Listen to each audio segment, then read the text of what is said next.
Well, thank you guys for coming today to cover us and to do this event. I wanted to start, I'm going to be very brief because I just want to get to as many questions as I can. I can do English, I'll answer Spanish if you ask Spanish. And then I'll answer it in English after I answer it in Spanish. So any other languages, won't be able to do it. But those two, and then, look, when I took over Secretary of State, I'll refer you back to the hearings we had in the Senate in January about the role I hope to play. And I believe very strongly this president was elected. One of the reasons why he was elected, very specific things, but one of the reasons why President Trump was elected is sort of an understanding among the American people that our foreign policy was in need of a complete recalibration. A recalibration because the world had dramatically changed. Many of the institutions, policies, assumptions that our foreign policy was operating under were built upon a world that no longer existed. And it required us to re-examine that. One of the assumptions that I think we had lost during this period of time, and I don't mean to make this an academic lecture, but I wanted to give you some insight into the broader thinking, as I highlighted at that hearing less than a year, almost a year ago now, is one of the assumptions was the loss of the notion of the national interest in our foreign policy. At the core of foreign policy needs to be the national interest of the United States. Now that doesn't mean that there aren't issues and things we care about in the world, but at its core, the core principle of the national interest, the core principle behind our foreign policy needs to be our national interests. So you have to first of all define what is the national interest, and then you have to apply it. We defined it as we are in favor of foreign policies that make America safer or stronger or more prosperous, hopefully all three, but at least one of those three. And then it requires you to prioritize. Even the richest, most powerful and influential country on earth has limited resources, has limited time. And it has to be able to dedicate those resources and time through a process of prioritization. That includes geographic prioritization. It also includes issue prioritization. And that's what we intend to do here. Then you have to have the mechanisms of foreign policy to deliver on it. In essence, you have to have a Department of State and a National Security Council and all the elements of U.S. foreign policy influence and power to deliver, to identify and then deliver on those priorities. And that's what we've attempted to do here, and I think we're well on our way to doing it. There's more work to be done. There's things we will improve upon.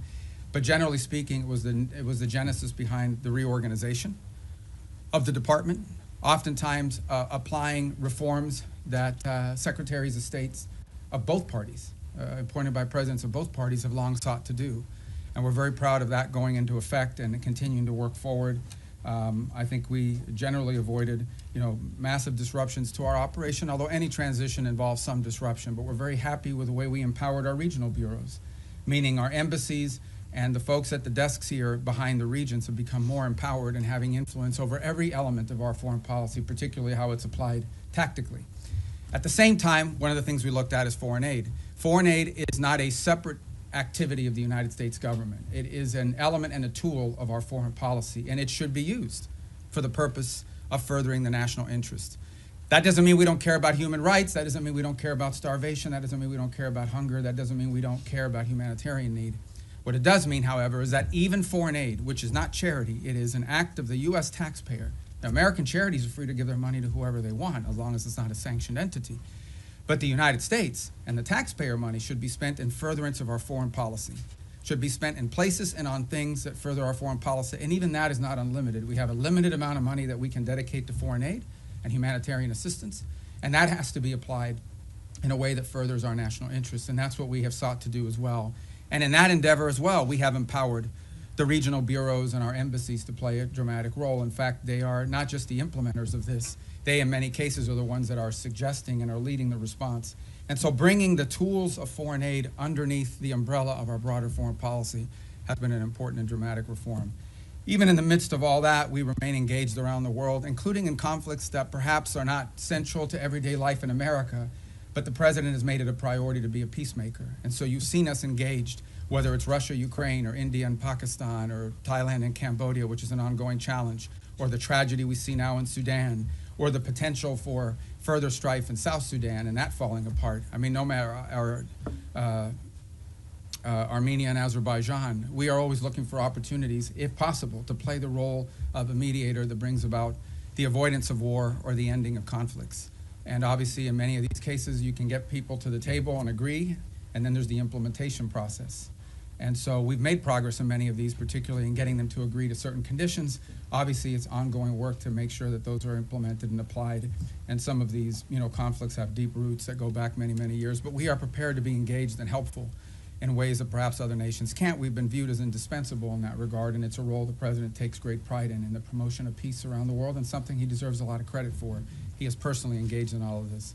Obviously, the big one was the situation with Gaza, which again is ongoing. There is now a ceasefire. There's that war is no longer going on at the scale and scope and all the other things that were going on before. But obviously there's more work to remain. We are still through the process of trying to implement phase 1 and lead to phase 2 and phase 3. That is a long-term project, some of which will extend beyond the 4 years of this administration, but I thought was a very important achievement as well. So we have a lot to be proud about. I know you probably have some specific questions, and we can get to those, but I wanted to let that, lay that out as the preface and predicate for everything we're going to do today. So I'm going to start. How do I start? I'm going to start from the back row forward, and then I'll just juggle in between. I'll be here pretty long, so we'll get to everybody. Don't get desperate. Don't get wild. All right, I'll start with this gentleman with the white hair in the back. Yes, sir. Ask you about Gaza. U.S. wants Pakistan troops to be in Gaza. Has U.S. got a consent from Pakistan that they will be sending their troops in Gaza for peace building and peacemaking? Yeah. Well, look, in fairness to all the countries we've talked to about being and having a presence on the ground, I think they want to know specifically, what the mandate, what the specific mandate it was, the funding mechanism looks like. So we're very grateful to Pakistan for their offer to be a part of it, or at least their offer to consider being a part of it. I think we owe them a few more answers before we can ask anybody to firmly commit. But I feel very confident that we have a number of nation states acceptable to all sides in this who are willing to step forward and be a part of that stabilization force. And certainly, Pakistan is key if they agree to do so. But I think we owe them a few more answers before we get there. We're trying to make a lot of progress here with I think the next step here is announcing the Board of Peace, announcing the Palestinian Technocratic Group that will help provide daily governance. And then once that's in place, I think that will allow us to firm up the stabilization force, including how it's going to be paid for, what the rules of engagement are, what their role will be in demilitarization and so forth. Thank you. Next to you in the back. Mr. Secretary, thanks so much for doing this. I want to start with Russia-Ukraine. You mentioned that... Easy stuff, yeah. You mentioned your efforts. There are talks going on right now, starting today and this weekend in Miami. What are your expectations from those talks? And the president yesterday made it clear that he expects Ukraine to basically step up before Russia walks away. If you wake up in Odessa, if you're Ukrainian, this morning seeing Russians are bombing, your city, or if you turn on TV and listen to Putin, what he says, why would the Ukrainians, ignore what the Russians are saying publicly and believe in what they're hearing? Yeah, look, there's a reason why this war hasn't ended, and that is because there's complex factors at play. I know that sounds like a throwaway line, but it's true.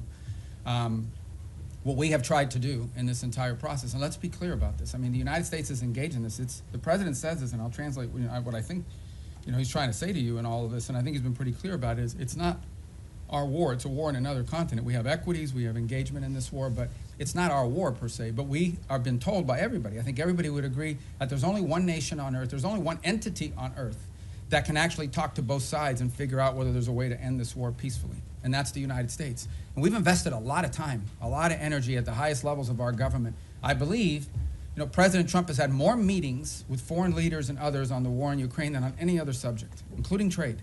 He's invested a lot of time. Steve and Jared have invested time. I've invested time. The Vice President, the Secretary of War, others, Secretary of Treasury, and more have invested a tremendous amount of time and energy in this. And what we're trying to figure out here is what can Ukraine live with and what can Russia live with, sort of identify what both sides' positions are and see if we can sort of drive them towards each other to some agreement.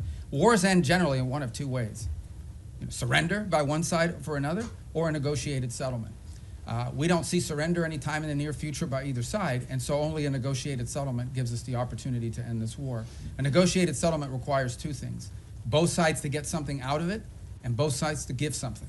And we're trying to figure out what can Russia give and what do they expect to get, what can Ukraine give and what can Ukraine expect to get. In the end, the decision will be up to Ukraine and up to Russia. It will not be up to the United States. So that's the role we are trying to play in this. And that's why you see so many meetings going on. This is not about imposing a deal on anybody. It is about determining what both sides expect and need to have and what both sides are prepared to give in return for it, and figuring out whether we can have those two overlap. And of course, that takes a lot of time and a lot of hard work. It can't generally be done in the media or in press conferences. I think we've made progress, but we have ways to go, and obviously the hardest issues are always the last issues. Yes, all right, I'm gonna go to the next row, that gentleman right there with the glasses. Well, right behind you, because you're not the next row, that's the next row, right there, yes. I'd like to ask how you Oh, I'm view. sorry, I didn't see, okay, Oh. go ahead, you can start. I hadn't seen you, I'd seen him, but you can go, because you're first on that row. So. Okay, great. Thank you so As much. a well-oiled machine, ladies and gentlemen, so go ahead, I'm sorry, man. Thanks. I'd like to ask how you view recent escalation of tensions between Japan and China. You've been known for your tough rhetoric towards China over the years. Do you condemn China's recent provocative actions against Japan? Yeah, no, I think I've been nice to China, in terms of the work we have to do with them. And I mean, I had another job. My job now is I represent the President of the United States in the United States in foreign diplomacy, and I think we've made good progress with the Chinese. The Japanese are a very close ally of the United States. I think these tensions are pre-existing.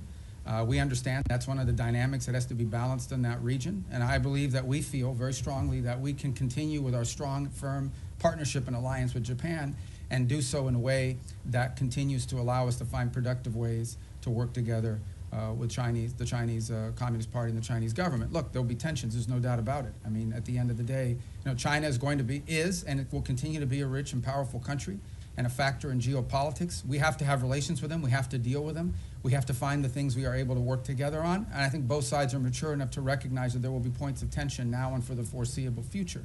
Our job as part of responsible statecraft is to find opportunities to work together, because I think if there's a global challenge that China and the U.S. can work together on, I think we can solve it. And there'll be points of tension. We well recognize that, and our job is to balance these two things. I think both sides understand that. And I think we can do that without imperiling or in any way undermining our very firm commitment to our partners in the Indo-Pacific. That includes not just Japan, but South Korea, and obviously if you extend further out, I don't want to leave anybody out, but India and Australia and New Zealand and all the other countries. And we also have growing and burgeoning relationships with countries like Vietnam and even Cambodia that we really haven't had very close contacts with historically. But we've talked to them a lot lately, obviously through the context of the conflict going on with Thailand, but also to figure out opportunities to work together strategically. And I say Thailand, of course, we've had a very long and strong strategic alliance with them for many years. All right, now, yes, sir. Thank you. Gracias, señor secretario. Dos puntos concretos en español. Bajo esta lógica hemisférica, ¿han considerado ampliar la presión más allá de Venezuela o Colombia a regímenes como los de Nicaragua o Cuba? Y segundo, esta semana en el Congreso se denunciaba que México está mandando decenas de buques petroleros a Cuba con la preocupación de que eso financia la dictadura. ¿Debería México reconsiderar esta política de asistencia al régimen cubano? I'm going to answer in Spanish if that's okay, guys, and then I'll do it in English as well. And does somebody do closed caption on this? Can they do it? It doesn't matter because I'm going to say the same thing in English. Mira, la amenaza más importante que existe en la región es estos grupos terroristas criminales. Es la amenaza que enfrenta Colombia, la amenaza que enfrenta el hemisferio entero, pero es la raíz de la violencia en Ecuador, en México, en todo Centroamérica, en todos estos países. Es la amenaza más primordial de la región. Entonces tenemos gobiernos que cooperan en nuestros esfuerzos en contra de eso. Panamá, Costa Rica, Ecuador, El Salvador, la República Dominicana. No dejo a nadie fuera, pero son muchos que cooperan. Tenemos y seguimos teniendo muy buenas relaciones con los equipos de seguridad de Colombia. Entiendo que el presidente de Colombia es una persona inusual, pero encima de eso tenemos, al nivel institucional, tenemos muy buenas relaciones y con México. El gobierno de México está haciendo más en este momento en el tema de seguridad que jamás en su historia. Queda mucho por hacer, pero tenemos cooperación. En el tema de Venezuela no tenemos eso, tenemos un régimen ilegítimo que no simplemente no coopera con Estados Unidos, sino coopera abiertamente con elementos criminales. Por ejemplo, el ELN y la FARC operan abiertamente desde territorio venezolano. Entidades de narcotráfico operan abiertamente y con la cooperación del régimen de Maduro para mandar drogas como cocaína a Estados Unidos a través del Caribe, creando una situación muy grave de seguridad en muchísimos países, inclusive Trinidad, República Dominicana, etc. Así que Estados Unidos lo que simplemente está buscando es la seguridad del hemisferio, que incluye, por ejemplo, Haití también. y no hemos visto enfocado en eso. Obviamente los esfuerzos en contra de los barcos narcotraficantes saliendo de Venezuela han recibido mucha atención. Lo que no se habla lo suficiente, lo que estamos haciendo también en el mar Pacífico, donde hay esfuerzos andando también. La diferencia es que ahí tenemos la cooperación de gobiernos amigos. Lo que no se está hablando es lo que estamos haciendo junto con los mexicanos. Lo que no se está hablando es lo que estamos haciendo para crear una fuerza de estabilidad anti-pandilla dentro de Haití. Lo que no se está hablando es toda la cooperación que existe con todos estos gobiernos para llevar a cabo esta guerra en contra de estos elementos terroristas, criminales, que operan abiertamente dentro de nuestra región y que amenazan los estados de esta región. La buena noticia es que este nuevo año nos va a traer más gobiernos en el hemisferio que están dispuestos a cooperar en países como Bolivia, en Chile. Obviamente ya tenemos grandes amistades en lugares como Paraguay y Argentina. Y en fin, la reelección del presidente en Ecuador, la cooperación que existe en muchos países y esperemos poder ampliar esas relaciones con otros países también. Así que el esfuerzo se trata de eso y en eso estamos enfocados. Y obviamente tenemos que determinar cuáles son las fuentes de inseguridad en la región. Y esa fuente, la razón por la cual Venezuela ha recibido tanta atención, es porque Venezuela es un país que no simplemente, es un régimen ilegítimo, que no simplemente no coopera con nosotros, sino abiertamente coopera con elementos criminales y terroristas, incluyendo Hezbollah, Irán y otros. Y obviamente estos grupos narcos cooperan abiertamente desde ahí. You know, the question that and it's a question many of you might have as well, is when it comes to the Western Hemisphere, the single most serious threat to the United States from the Western Hemisphere is from transnational terrorist criminal groups, primarily focused on narco trafficking, but they're in all sides businesses as well.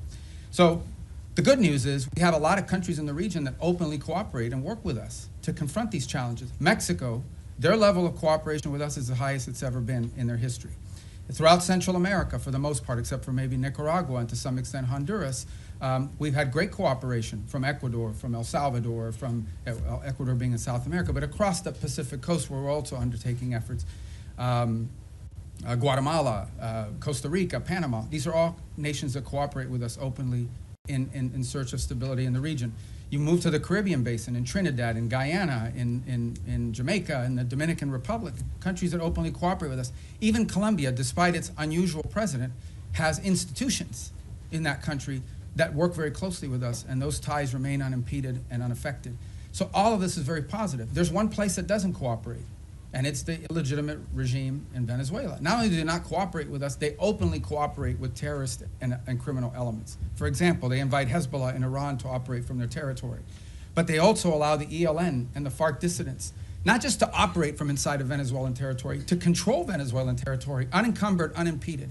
On top of that, we know that they are in cahoots with drug trafficking organizations. It's not just that they don't work with us against these organizations. Okay? It's that they openly, cooperate with these guys and allow them to operate. So these guys are, marching in and out, doing whatever they want from Venezuelan territory, and it's a challenge. And so that's why that's received so much attention. But I would urge you to not just focus on that, but also focus on all the other things we're doing in the region, including, for example, standing up this gang suppression force in Haiti, which we were looking for 5,500 forces. We already have pledges of up to 7,500 forces from a variety of countries.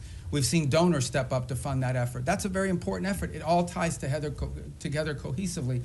But the goal here is to bring security and stability to the hemisphere, to the region we live in, okay, which has not received enough attention. To bring the elements of American power to achieve that, to do it in partnership with as many countries as are willing to work with us in that regard. That's the goal here, and it's comprehensive and involves more than just one place. What makes Venezuela stand out is that the regime there actually cooperates with the terrorists. Yes, sir.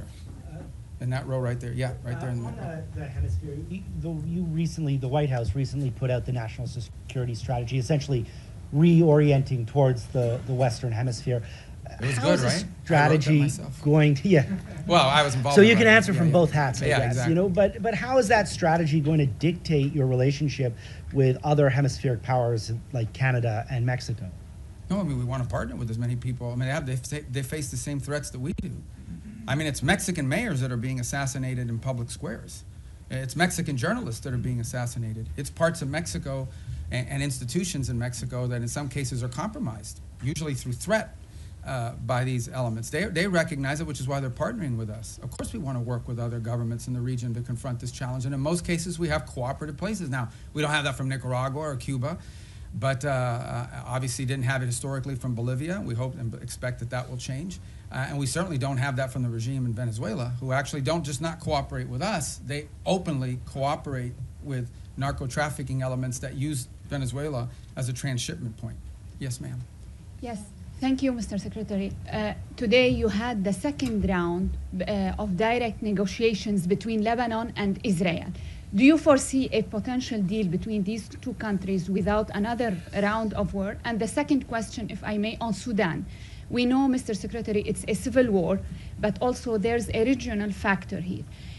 Where the U.S. A regional what, I'm sorry? Factor Okay, in this yes. war.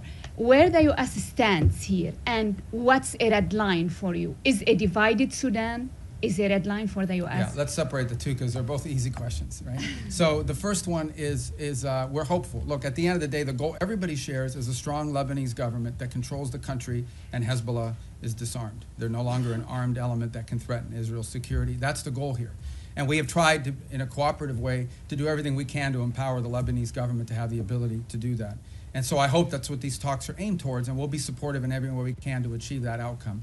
What I think is abundantly clear to everybody is no one is in favor of a Hezbollah that can once again threaten the region, act as a direct Iranian proxy, and obviously if they threaten Israel, we're not going to have peace. So we are hopeful that the talks between Lebanese authorities and the Israelis will create outlines and a way forward that prevents further conflict. I think I don't speak for the Israeli government. I can only tell you and echo what they've said publicly, and that is that if they feel threatened by Hezbollah, they will take actions in their defense against them. So we all would hope that we could avoid that, right? We would all hope that in order to have peace, you have to avoid that, and the best way to avoid it is to have a strong Lebanese government that can actually control the country, and that Hezbollah is no longer an armed threat to Israel or to the Lebanese state.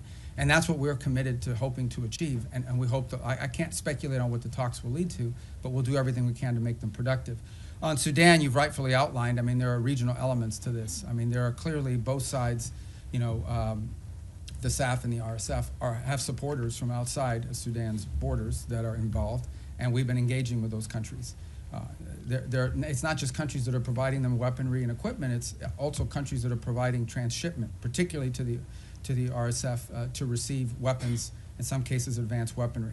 Our goal right now in the short term, and what we've emphasized to everybody, including in my calls with leaders in the UAE, leaders in Saudi Arabia, we're very engaged in that. Our special envoy, Massad Boulos, just returned from the region meeting with the Egyptians, with the Saudis, with the UAE and others. We've also been in collaboration with the UK on some of this. Our goal, the immediate goal we have, is a cessation of hostilities, okay? A humanitarian truce going into the new year that allows humanitarian organizations to be able to deliver aid to the people in great distress.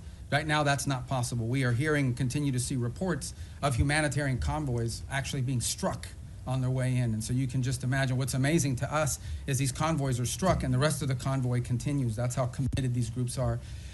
But what we said to everybody on it is that what's happening there is horrifying. It's atrocious. That one day the story of what's actually happened there is going to be known and everyone involved is going to look bad.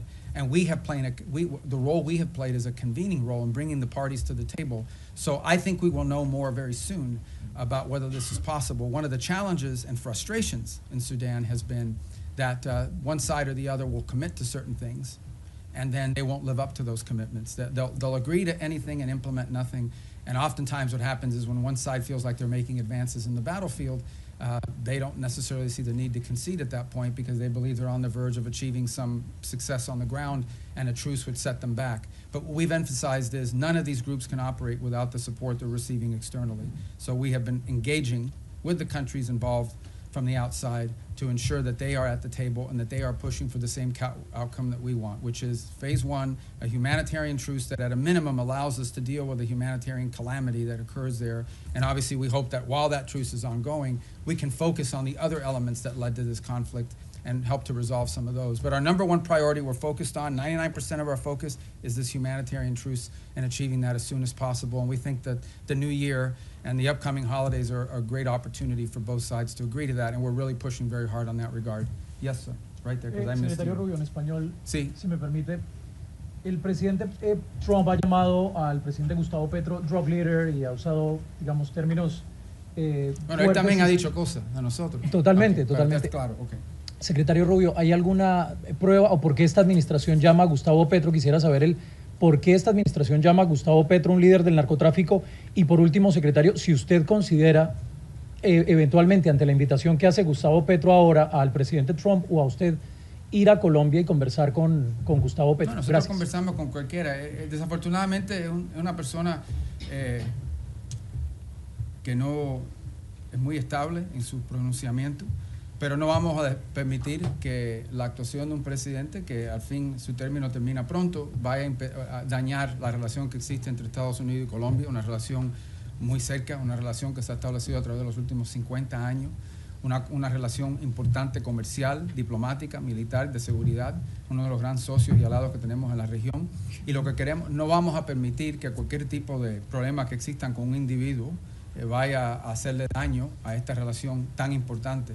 Esperemos que en el futuro exista la oportunidad de tener más cooperación a los niveles más altos del gobierno colombiano, pero no vamos tampoco a dañar, o no queremos dañar, a todas las relaciones que tenemos y los enlaces que tenemos, incluso con individuos en el cuerpo legislativo y también con oficiales electos al nivel local, muchísimos alcaldes y de diferentes lugares dentro de Colombia que también tienen muy buena relación con Estados Unidos y la amplia y estrecha relación que existe entre nuestros pueblos también. The question is again by Colombia. I said, look, we're not going to let sort of the pronouncements of an unstable individual over there to impact. We don't want to let it impact our broader relationship with Colombia. It's an important relationship, an important alliance. It extends through commercial, people to people, cultural, obviously security and stability, all of these things. And our job is to try to the extent possible, maintain those strong ties between Colombia and the United States and not allow them to be imperiled by the pronouncements of one person. We would hope to see a day soon in which we have better relations with the leader of that country, but we're not going to let the fact that that doesn't exist now, we're going to do everything possible to not let that impact the relationships we have with the people of Colombia, with the nation, with their economy, with their security forces, which are very important. This is a very important alliance, a very important strategic partnership, which we've built up through a lot of hard work over decades. And we're not going to let that fall apart because of one person. If that changes and he changes, that would be great. And obviously, in May, there'll be a new president there and there'll be elections, and we'll work hopefully more cooperatively with whoever replaces the current president, but that's up to the people of Colombia. Did I not get your question? Go ahead. Thank you. Returning to Gaza, what is the U.S. understanding of what Hamas is willing to concede on disarmament? Reports suggest that Hamas might hand over its heavy weapons but retain its smaller arms. Is the U.S. prepared to accept partial disarmament as sufficient? Yeah, I'm not going to in get phase into the two? details of those types of negotiations. Let me just couch it to you this way. Everyone wants peace. No one wants to return to a war. If Hamas is ever in a position in the future that they can threaten or attack Israel, you're not going to have peace. Okay? You're not going to convince anyone to invest money in Gaza if they believe another war is going to happen in 2 to 3 years. So I would just ask everyone to focus on what are the kind of weaponries and capabilities that Hamas would need in order to threaten or attack Israel as a baseline for what disarmament needs to look like. Because you're not going to have peace. If 2 years from now Hamas is launching rockets or killing Israelis or carrying out, God forbid, another 7th of October type terrorist attack and so forth, you're not going to have peace. So who's going to invest in a peace? Who's going to invest in rebuilding a place that's going to get destroyed again in a future war? So that's why disarmament is so critical. Now, what that entails, we're going to leave that to the technical teams to work on. It would have to be something, obviously, that they're willing to agree to, that our partners can push them and pressure them to agree to. It also has to be something that Israel agrees to. In order for that to work, both sides have to agree on it, and we need the space to do it. But that's the way to think about it, okay? You cannot have a Hamas that can threaten Israel in the future.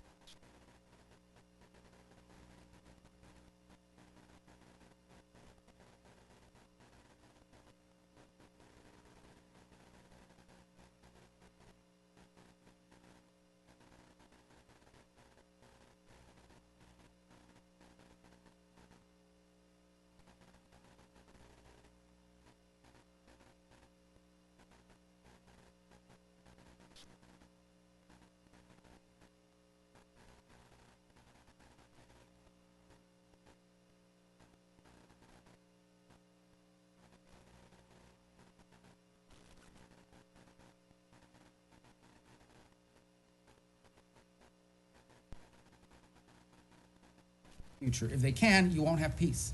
So that's the goal. All right, who's left in that? The president's been focused on, and that's what we're conducting, and that's what we have been focused on the entire time, because that is the threat to the national interest of the United States.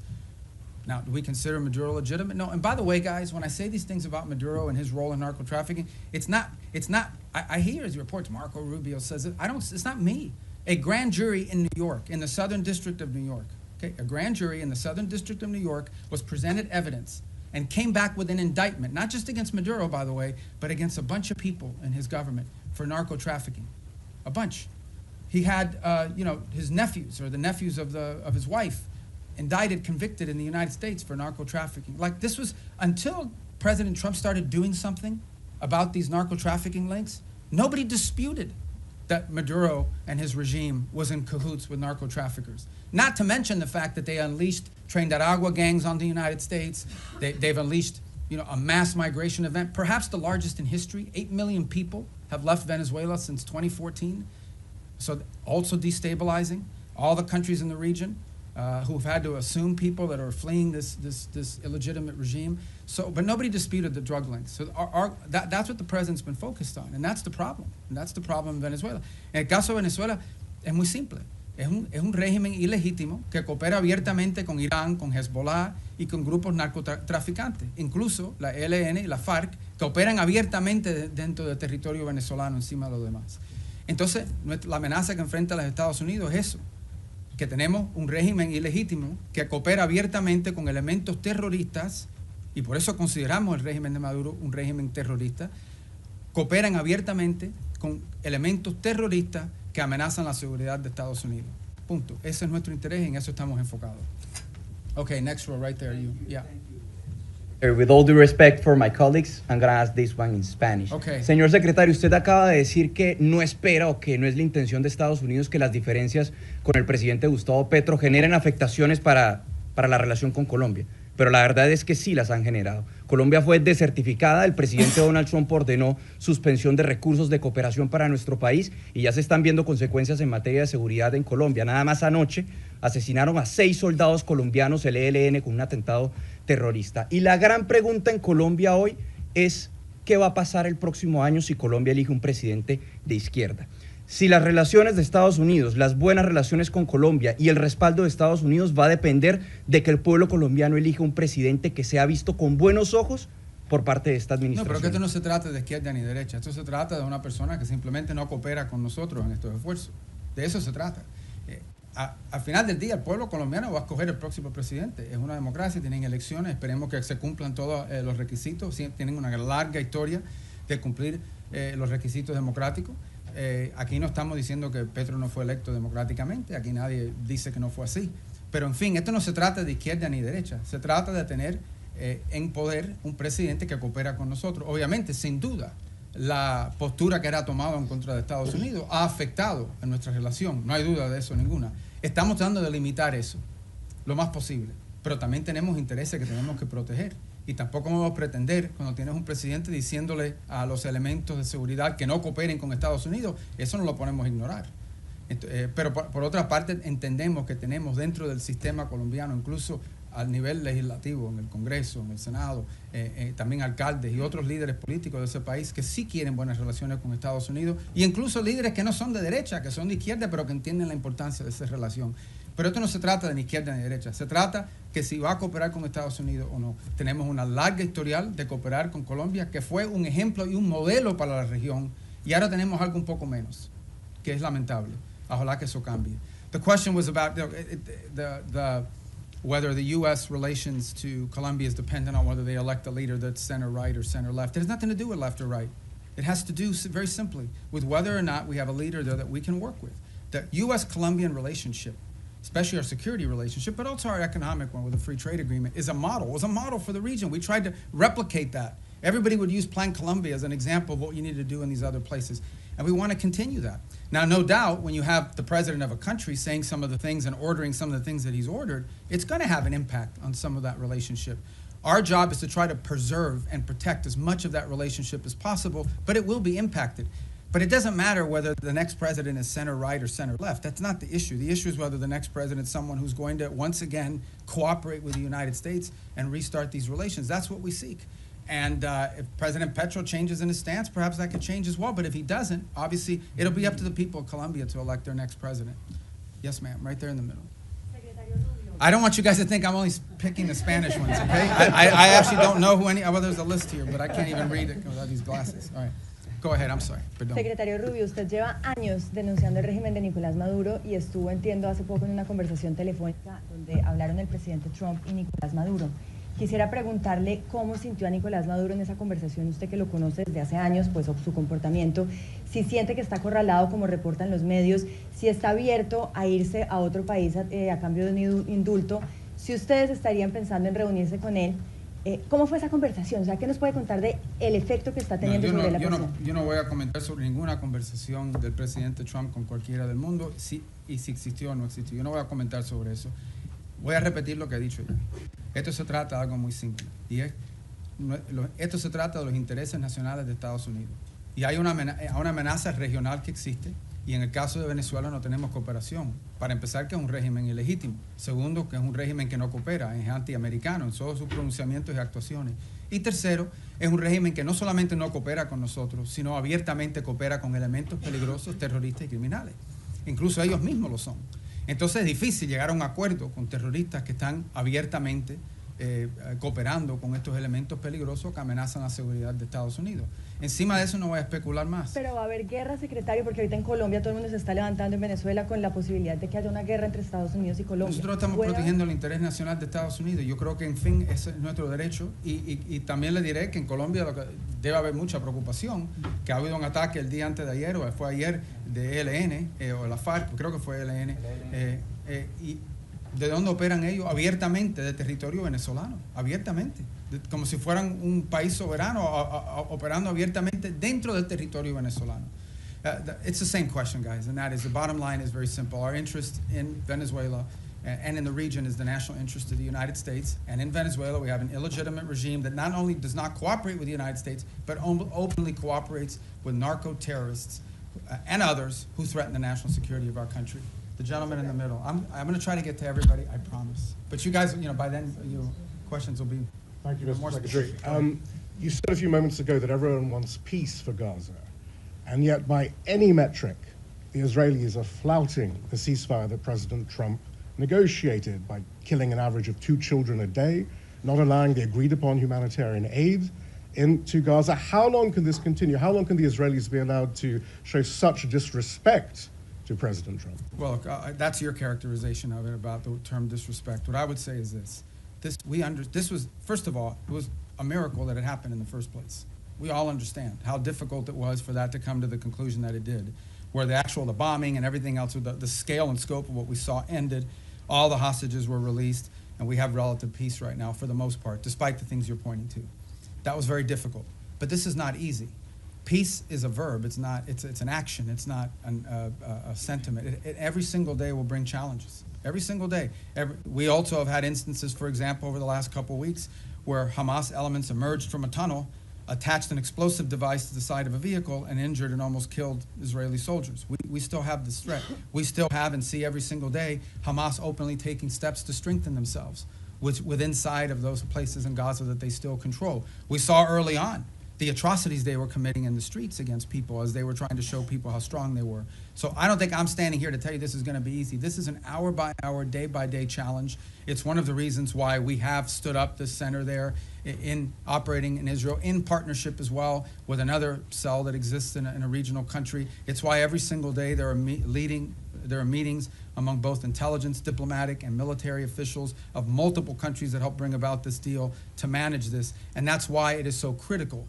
It is so critical and so key that we move to complete this first phase, that we move to put in place the board of peace, get everybody agree to be a part of it, move to put in place this Palestinian technocratic organization so that they can begin to provide some governance structure and move to put in place the stabilization force. That's the goal here, but it's not going to be easy. Every day will bring new challenges to that, and we recognize those challenges are coming from all sides. Very quick follow-up there, but who's going to want to be a part of a stabilization force if Israel is effectively using Gaza as a free fire zone? Well, these are the things these are the things that we're working through right now. That's why it didn't happen yesterday. That's why we didn't, I don't mean yesterday literally, that means why we're not there yet. This is the hard work of diplomacy and peacemaking. Peacemaking isn't just signing a piece of paper, it's actually complying with it. And compliance oftentimes requires, in many cases, in most cases, requires daily, constant follow-up and nurturing. So that is why we are in such a hurry, and I say as a priority, to get to this point where we have the stabilization force in place, overseen by the Board of Peace, and ultimately a Palestinian technocratic entity that can increase in its capability to provide governance. The stronger they are, the weaker Hamas will be in terms of threatening Israel, and I think the more security Israel should feel and the less need for some of these things to happen. But no one's claiming this is going to be easy. We have to work on this every single day. We have people in this building and deployed abroad. This is all they do. 24 hours a day, day after day, elements of the State Department, the Department of War, and all other agencies, including Jared and Steve and even myself, who talk or do something about. There isn't a day in the last, since this was signed 2 months ago, that I haven't had to do something with regards to making progress on the phases of this ceasefire. Yes, ma'am. Right next. Thank you, Mr. I'm Secretary. sorry. I'm going to get to you guys. I'm coming. See him going down the rows like this. Thank you. So right behind you, because I'm still in that row. Thank you, Mr. Secretary, and thank you for having the Has briefing. anyone ever done this where they go like all the rows? No. You're going to look so good to your editors. You know? All right, go ahead. Caroline Lumetta with World News Group. Several faith-based organizations have been calling on the administration to reopen the U.S. refugee admissions program, particularly for religious minorities facing persecution. That includes Afghanistan, Syria, Iran. Is it going to be a goal in 2026 to expand that program again beyond South Afrikaners? Yeah, so here's the problem, okay? In the last 4 years, we had a flood of people enter this country through a variety of means. So that's what we confronted. We have to stop that, and we did. We've been successful. You see the border secured, the number of illegal entries has completely collapsed. And now we're facing a second challenge, and that is we've admitted a lot of people into the United States. And perhaps the overwhelming majority of them are not bad people and so forth. This is all true. But there are people, we know, okay, for a fact, that there are people in this country who got in through some form of vetting that was wholly insufficient. And we've seen tragic evidence of that very recently, including people that we claim to have vetted. So, why does that happen? Because there are some places where you can't vet people. You can only vet people on the basis of information you have about them. But that information is oftentimes dependent on whether there's some local authority that actually has any information about them. Okay, so that is the challenge we're facing, which is why the president has sort of put a stop to all of these things until these systems for admitting people into our country can be improved. But I think everyone would understand that after a flood of 15 to 20 million people into our country, almost unrestrained in some extent, over the last 4 years before taking over in January of this year, there's a desire in our country to put a stop to that until we can fix these processes to ensure that not only do we know who's in the country now, but in the future, we're not going to face some of these challenges that we faced in the past. So, look, the United States remains the most generous country in the world when it comes to legal immigration. This year alone, close to 1 million people will enter this country legally and have their green card and go to war. But we do have a right, like every sovereign country does, to know who you are, why you're coming, what you've done in the past, and what we think you might or might not do in the future. We have a right. We have a right to make sure that you're not going to come to this country and pose a burden on our social safety network. All of these things are rights of sovereign countries. A bunch of sovereign countries in the world do it. Most of the countries in the world have far more restrictive immigration policies than the United States has ever had. But we are in a special period right now. This is not like business as usual. This is, right now, we are less than a year removed from the most reckless migratory incompetence in American history, where a flood of people and mass migration events entered the United States, and they can claim all they want that they vetted people. This is just not true. Some of them were cursory vetting, and in some cases you couldn't vet them because the countries or places they came from had no documents upon which they could be vetted on. So that program will be studied, and it will not be restarted at the scale and scope it was until we are comfortable that it is one that we know everyone who's coming in and who they are and whether they meet the criteria for admission to the United States. Do you Yes, have ma'am. any sort of Thank you timeline so for much, that? Mr. Secretary. A follow-up on the conversation between President Trump and Maduro, because the day after the conversation, the president said he was going to be meeting that gentleman very soon. Is this still being considered? Is the president still considering that? Is still a chance for diplomacy on Venezuela? And also, any role that you see Brazil could play? Because just a few weeks ago, President Lula spoke with President Trump and Nicolás Maduro.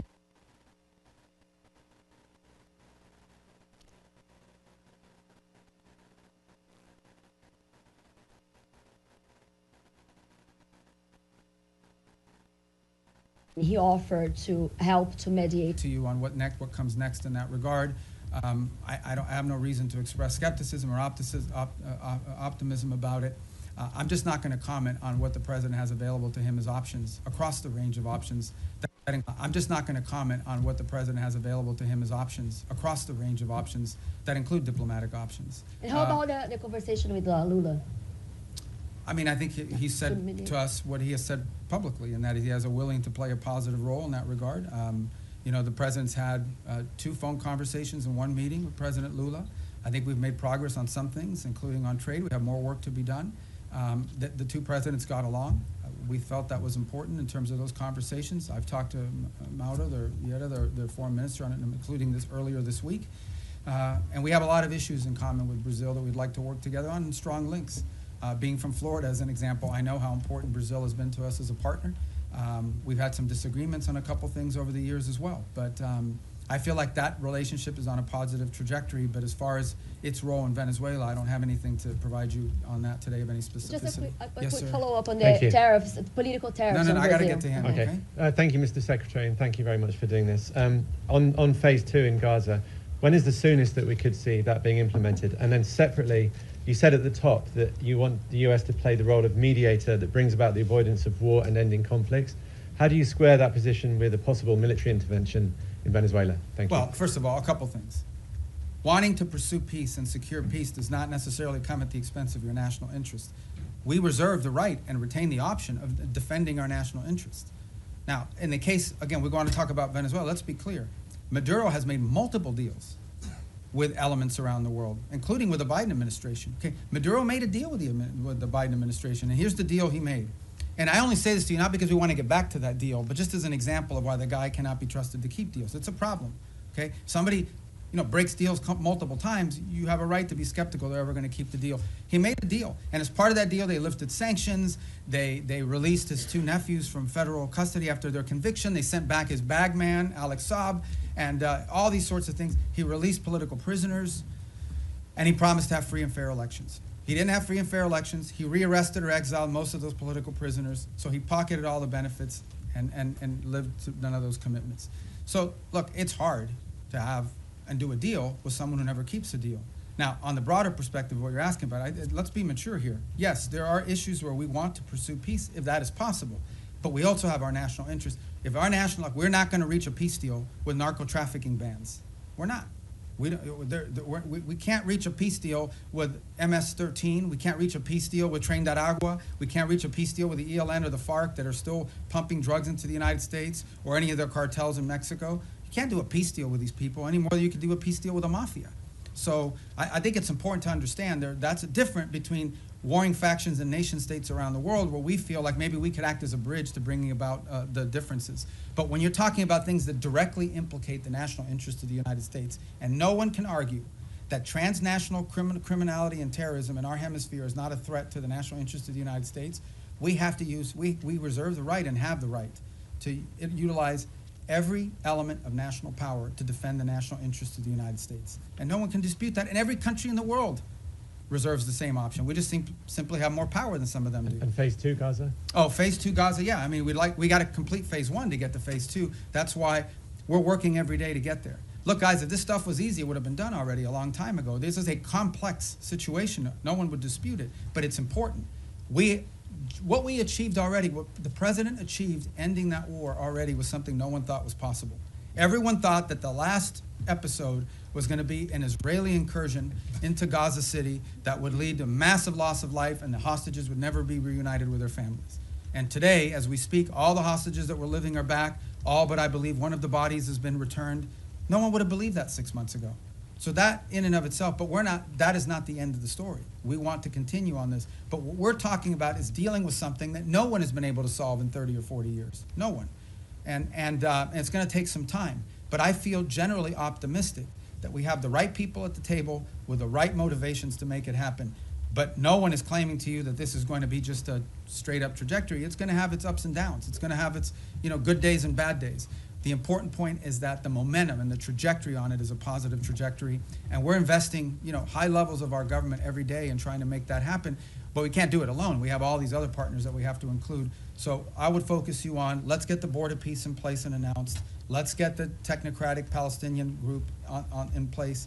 And then let's get the stabilization force in place. And then we can move on to the other elements, the phase 2 and phase 3 of the plan, that hopefully will be what will be enduring.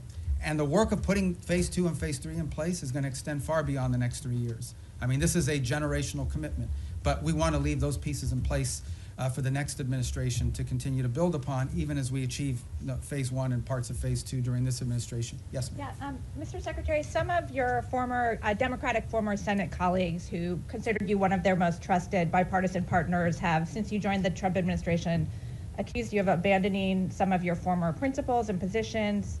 And 3 or 4 have said they regret voting for you.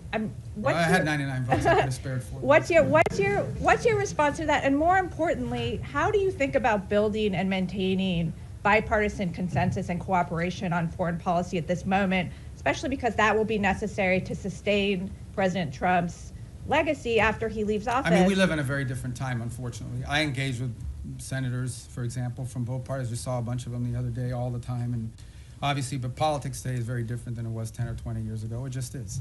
I'm not in that anymore. I'm no longer in a political office, but I know political offices. I served 14 years in the Senate, and politics is real, right? I mean, there's also not a lot of benefit to a Democratic senator saying what a great guy Marco Rubio is in this current political environment, or anyone in the Trump administration for that matter. So all I will tell you is I get up every day, we go to work, we get work done, we do cooperate and work with. They don't always agree with everything we're doing, but I have a lot of people in the Senate, particularly chairmen of key committees that we interact with. There's things people can say and do in the public that because of politics and private that they can't say or do in public. But I don't know what else to comment on that other than one more point, and that is, I think this is important. I think people have lost sort of their mindset here a little bit, okay? The foreign policy, the State Department is not its own government, okay? The Secretary of State is not its own government. I'm appointed by the President, confirmed by the Senate, and then, or nominated by the President, confirmed by the Senate, and then appointed by the President. But at the end of the day, the person the people of the United States elected to be the President of the United States and the Commander-in-Chief is Donald J. Trump. That's who they elected.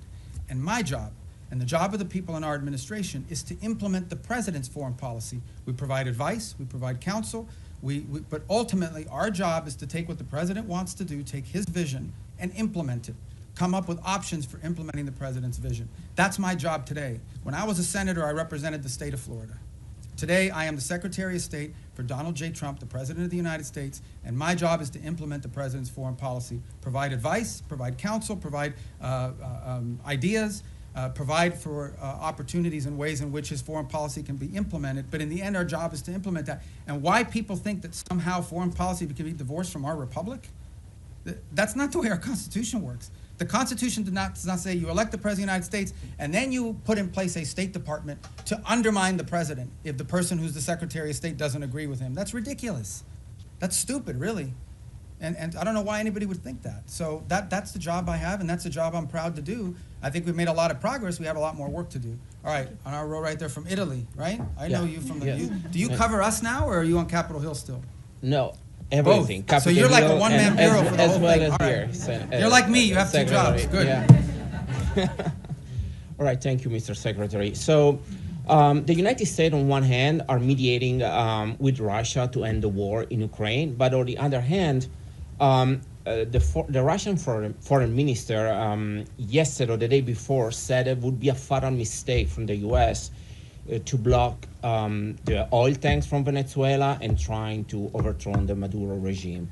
So what kind of what's the assess that you're doing, and are there any safeguards in place to avoid escalation with Russia? And then I have another question about the Hezbollah. So yeah, we're not concerned about an escalation with Russia with regards to Venezuela. I mean, we've always expected them to provide rhetorical support for the Maduro regime. I think they have their hands full in Ukraine, and if he's watching, Sergey, Merry Christmas. And but at the end of the day, I expected them to say what they were going to say. The rhetorical support, we understand what that's at. It's not a factor in how we consider this whole thing. And then, if I may, about the Hezbollah, I know you already answered, but I wanted to ask you if the U.S. administration is considering a broader military support involving also potential Arab partners, not only in providing weapons, but also going into the field to disarm the Hezbollah if the diplomatic talks will fail. Well, I've not heard anyone sort of suggest that at the level of detail that you've talked about. I think regionally, for example, if you talk to the Syrian authorities, they're very concerned about Hezbollah. I think most of the countries in the Gulf region view Hezbollah as an agent of Iranian influence and Iranian action.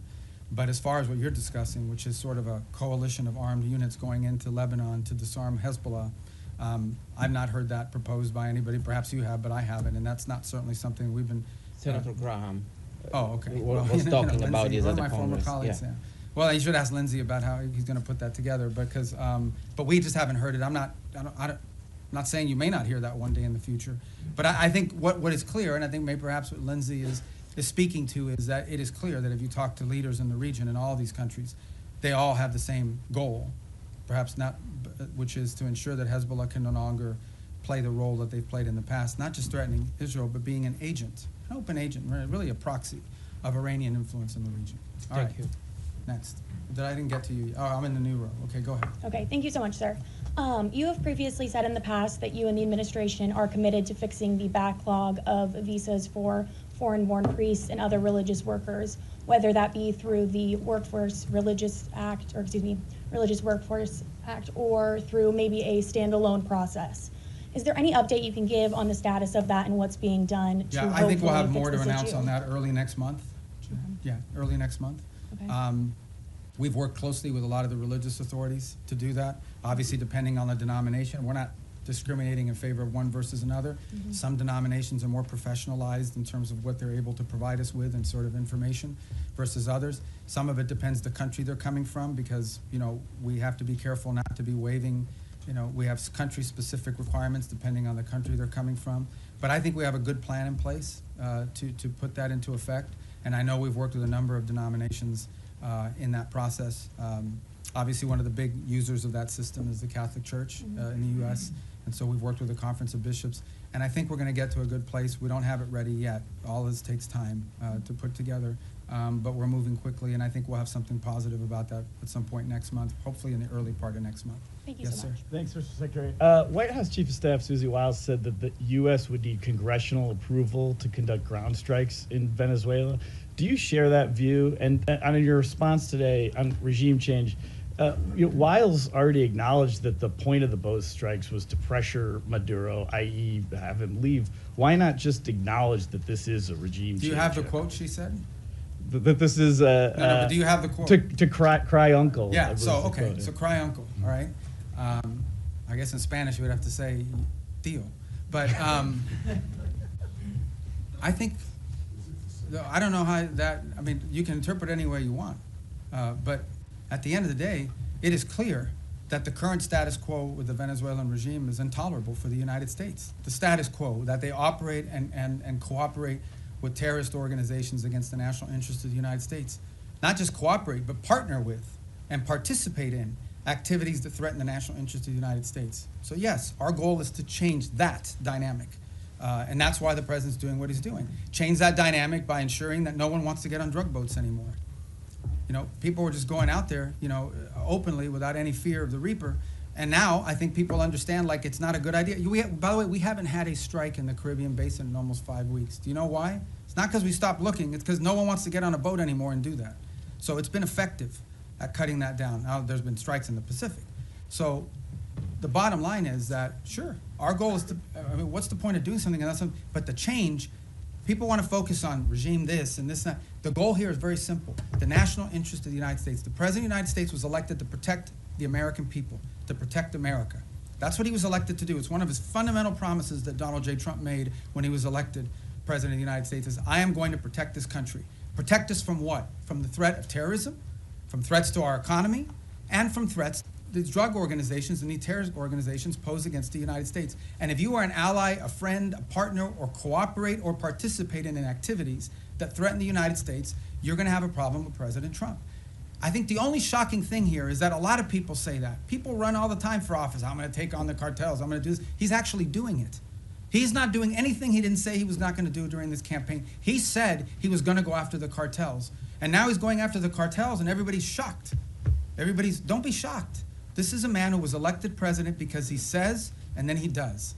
He doesn't just say and then forget about it. In congressional approval on land strikes, do you think that the United States does need to go to Congress in order to conduct land strikes in Venezuela? Well, look, I'm not going to speculate about things that haven't happened and may never happen. I'm not going to speculate on that. All I'm going to tell you is that two things. And I remind Congress all the time. By the way, I was very consistent on this position because it was my position when I was in the Senate. Number one, no administration, Republican or Democrat, has ever accepted the War Powers Act as being constitutional. That said, multiple administrations, including this one, have sought congressional approval and or certainly congressional notification of actions taken. Why? Because American action is always strongest when it has the buy-in and the participation of a broad set of actors. Now, given our current political climate, that's not always easy because we do have people today in politics that are against everything that President Trump is for. It doesn't matter what it is. It doesn't matter if they themselves had the same position. If it's President Trump's idea, they're against it reflexively. Okay? That's the nature of the current climate in our politics. But I can tell you that to this point, nothing has happened that requires us to notify Congress or get congressional approval or cross the threshold into war. We have very strong legal opinions. We have now briefed Capitol Hill 23 times, 23 briefings, bipartisan briefings on Capitol Hill. I have personally participated in 6 of those 23 at the highest levels of the committee, but then the full House and then the full Senate, which, by the way, are always interesting. Now, okay, get it. I've been there before, okay? So I was part of this thing in the past as well. But you do this briefing, you answer all their questions, and then they go out and tell people, we heard nothing, we saw nothing, that we were pleased with. They already had their answer before they went in, but we do them anyways. And we continue to do them. Not to mention the individual calls I've had with leaders in Congress, and I'm not going to disclose what those are. So everybody over there does know what we're doing, they know why we're doing it, and we've kept Congress fully apprised, and we'll continue to do so. Yes? Thank you, Mr. Secretary. The settlers' violence is rampant in the West Bank. The what is, I'm sorry? The settlers, yes, the Israeli okay, settlers' violence in the West Bank is being escalating, is increasing. Also, Israel is building around 20 settlements unit. Doesn't this undermine your own effort in the peace process? And also, if I may, on Gaza, the humanitarian situation is dire. The babies have been frozen to death because of the weather. Tents have been flooded. Is this anything that the United States can do to alleviate the suffering of the civilians in Gaza? Yeah. In the case of the West Bank, we have, and you've seen our embassy even has put out statements and comments about specific incidents there that we're concerned about, that we do think, create a point of strong friction in the broader effort. And our own embassy, and Ambassador Huckabee has spoken to this as recently as a couple weeks ago, very firmly, I believe. And so we'll continue to communicate that as we have and make our opinion known in regards to its impact on the broader challenges. In the case of humanitarian, absolutely. I mean, this is the reason why that group is set up there every single day. We've been successful at opening new corridors. We want to continue to see that increase.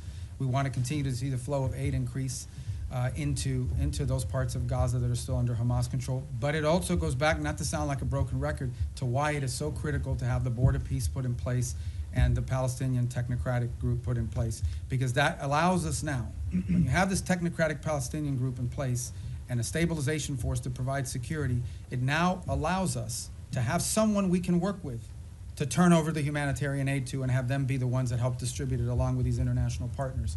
That's what the point we're trying to get to, that we can get to a point where that is, and part of the thing with humanitarian aid is also security. Someone has to provide security for these convoys as they go in, because oftentimes they have been attacked, they've been looted, they've been so forth. We don't have a force that can do that right now unless the Israelis are going to go in, and that would violate the ceasefire. But if we have a stabilization force on the ground, they could provide security. And then the technical side of it, the logistical side of it, along with the international partners, is what the Palestinian Technocratic Organization can do. That is why we are in such a hurry to finalize that phase of this deal so that the aid can flow. And not just aid, then we can move from aid to reconstruction, which is the goal everybody has. You want to reach a point in which you're not providing aid because Gaza has an economy, and it's not an economy controlled by Hamas. But we can't get to that stage until we can secure the place. And that's why we're in such a hurry to finalize that phase of the deal. Yes, sir. Vladimir Putin today I thought you were introducing yourself. No, no. Vladimir Putin. Okay. I'm Vladimir Definitely Putin. not. Definitely not. Vladimir So what Putin. are you doing here? Yeah. ahead, Nick I'm Schiffer sorry. in PBS NewsHour. Vladimir Putin had his own end-of-year press Today? conference today. Oh, he's trying to step on my message. Yeah, yeah. His went, I think, 4 hours, so we got, well, we don't got at worry least about 3 that hours. And he said he was willing to end the war in I Ukraine. bet you he didn't do it in Spanish. He did not. All right. Go ahead, I'm sorry. No, it's all right. He said he was willing to end the war in Ukraine based on principles he had outlined last summer, and that included a complete Ukrainian withdrawal from 4 regions, most of which are not occupied by Russia, recognition of occupied Russian territory in Ukraine, and the complete lifting of sanctions. That goes beyond some of the recent conversations you've been having. So do you think Putin is serious about peace, and is the U.S. willing to recognize occupied Russian territory in Ukraine? Look, I think ultimately there is what people say, and I'm not claiming that that's not his position. I'm just saying there's what people say and then what people do. In the end, we're not going to base our approach to finding peace here on the basis simply of what people are saying. We're going to base it on what people are willing to agree to, what countries are willing to agree to. Our role is very simple. We try to understand what the Russian position, how much can they give and what do they have to have. We understand the Ukrainian position, and we try to find whether those two things can overlap. Maybe that happens this week. Maybe that happens next month. Maybe that's not ready for a few months. That's not up to us. That's up to the two sides. In the end, it's up to them to make a deal. We can't force Ukraine to make a deal. We can't force Russia to make a deal. They have to want to make a deal. The role we're trying to play is a role of figuring out whether there's any overlap here that they can agree to. And that's what we've invested a lot of time and energy and continue to do so. That may not be possible. I hope it is. I hope it can get done this month before the end of the year. I want it to end as soon as possible. I know the president is deeply committed to helping it end. I know this, though, we're the only ones that can do it. If we were not involved, no one would be talking to both sides. The UN can't do it, but who else is going to do it? Nobody in Europe can do it. So I think the one thing people should have is an expression of gratitude that President Trump is willing to continue to engage in this despite the fact that we haven't yet gotten the outcome that he hopes to have, because no one else could do it. And so that's what we're trying to do here. So this whole narrative that we're trying to force something on Ukraine is silly. We can't force it. There's no peace deal that Ukraine, there is no peace deal unless Ukraine agrees to it. But there's also no peace deal unless Russia agrees to it. We are just trying to find whether there's common ground that we can make happen.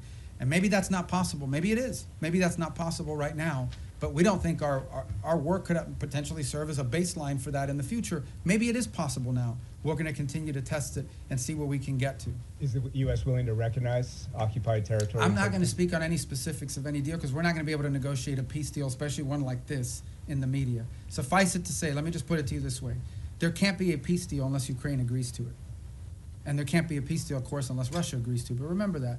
Any peace deal is one that Ukraine has to agree to because they're a combatant. If Ukraine says we don't agree to it, there won't be peace.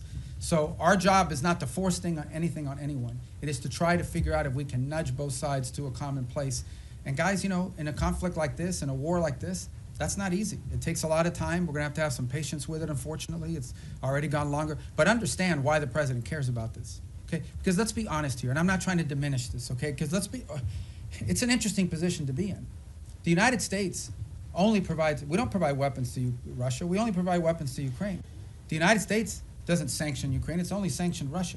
And yet we are still the only country in the world that can talk to both sides. So let's be clear about the role we've played in this so far. I mean, we're the only ones that can.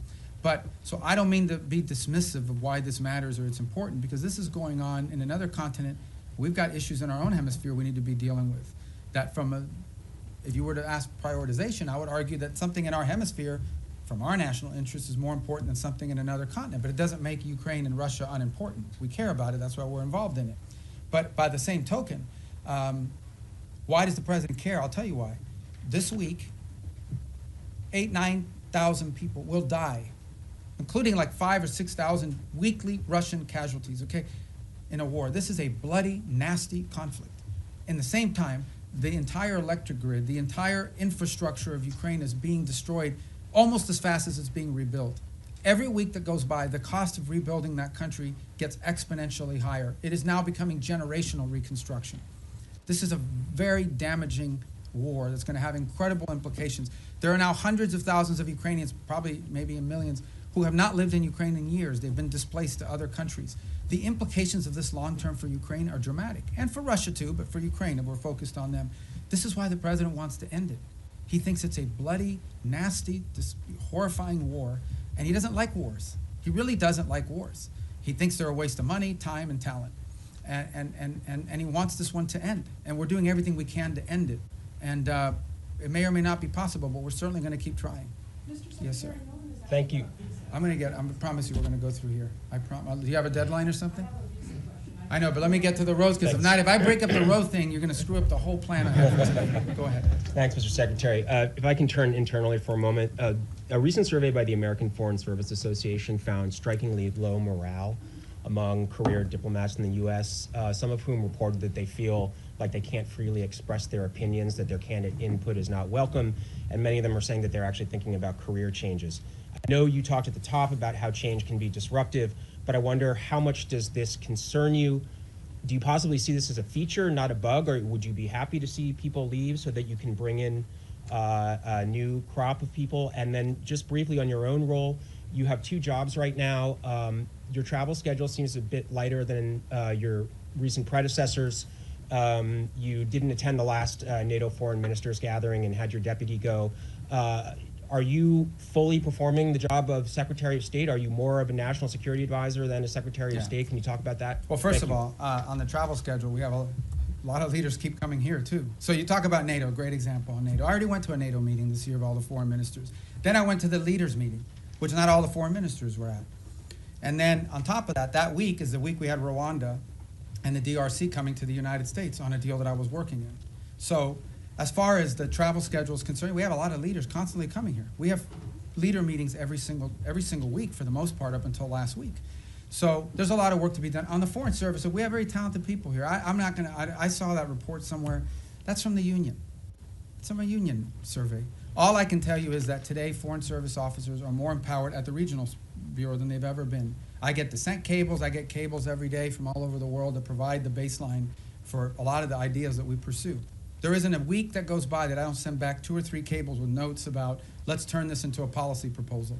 We are changing this place so that it is our missions in the field that are not just driving directives from the top down, but also ideas from the bottom up. And I'm very proud of that, and I think that's going to lead and pay huge dividends for future secretaries of state long after I'm gone. So, yes, sir.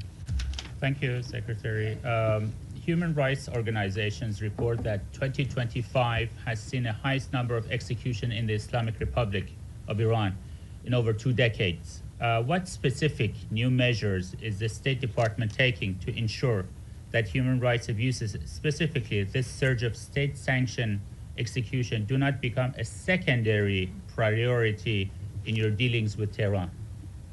Well, ultimately, look, we have very deep systemic disagreements with the regime in Iran, and it's part of one of, if not the most sanctioned country in the world, one of the most sanctioned countries in the world. There isn't a week that goes by, or at least 2-3 times a month, I'm authorizing some new sanction on some new entity related to Iran.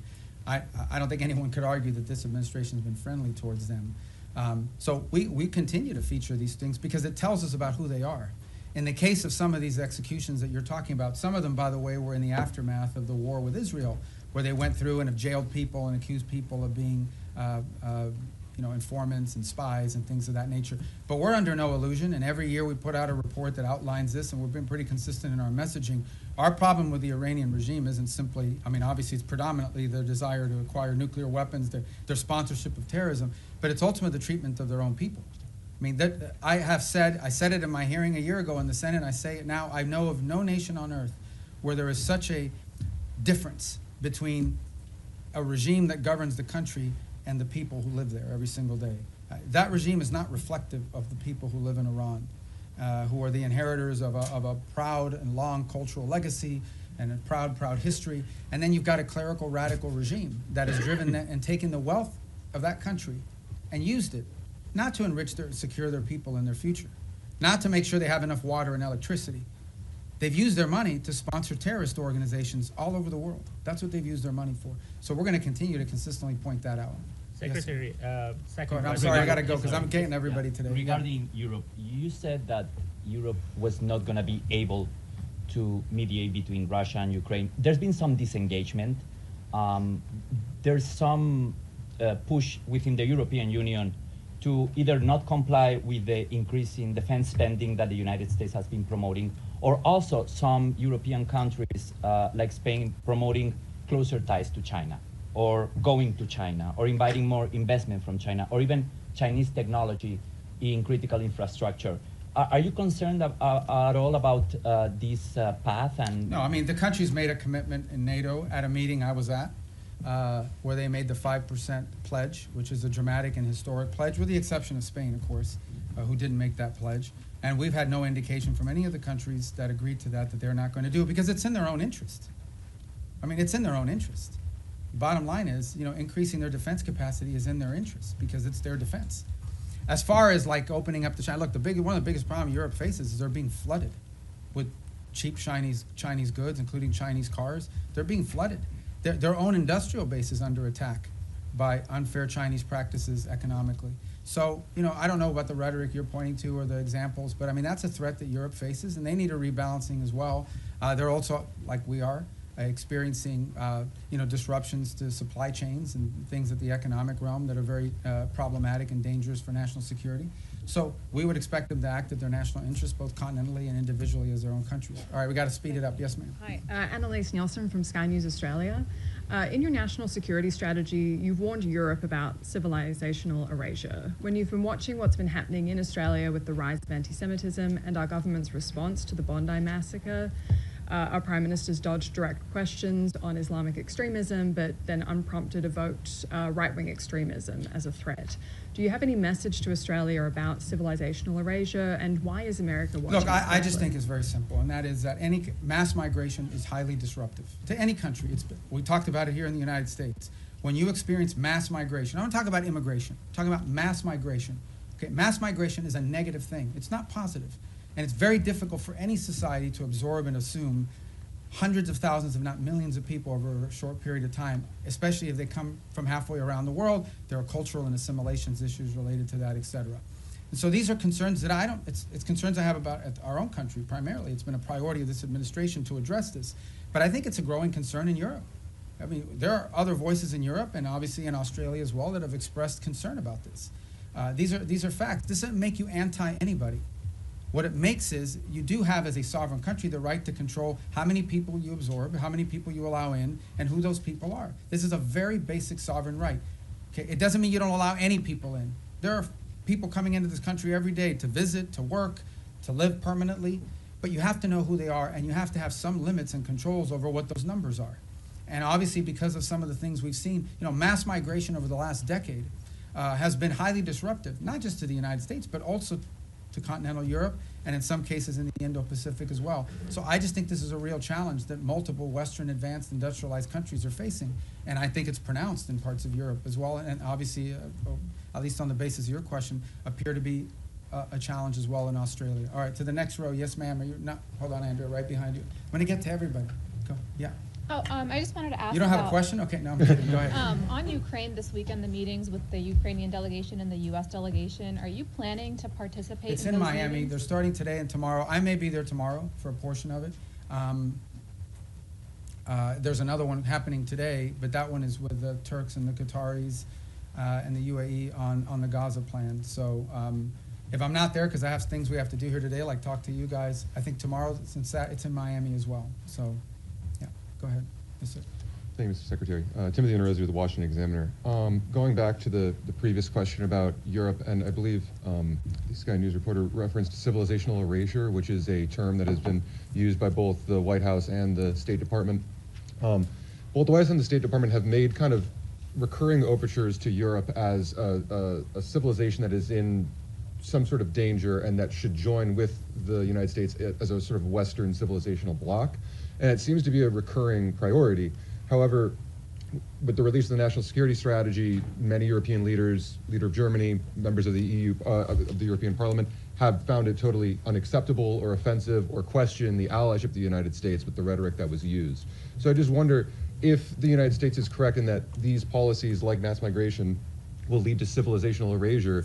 Is it possible to save European civilization if the governments simply don't want to be saved? How has this alliance long been described? As the Western alliance, right?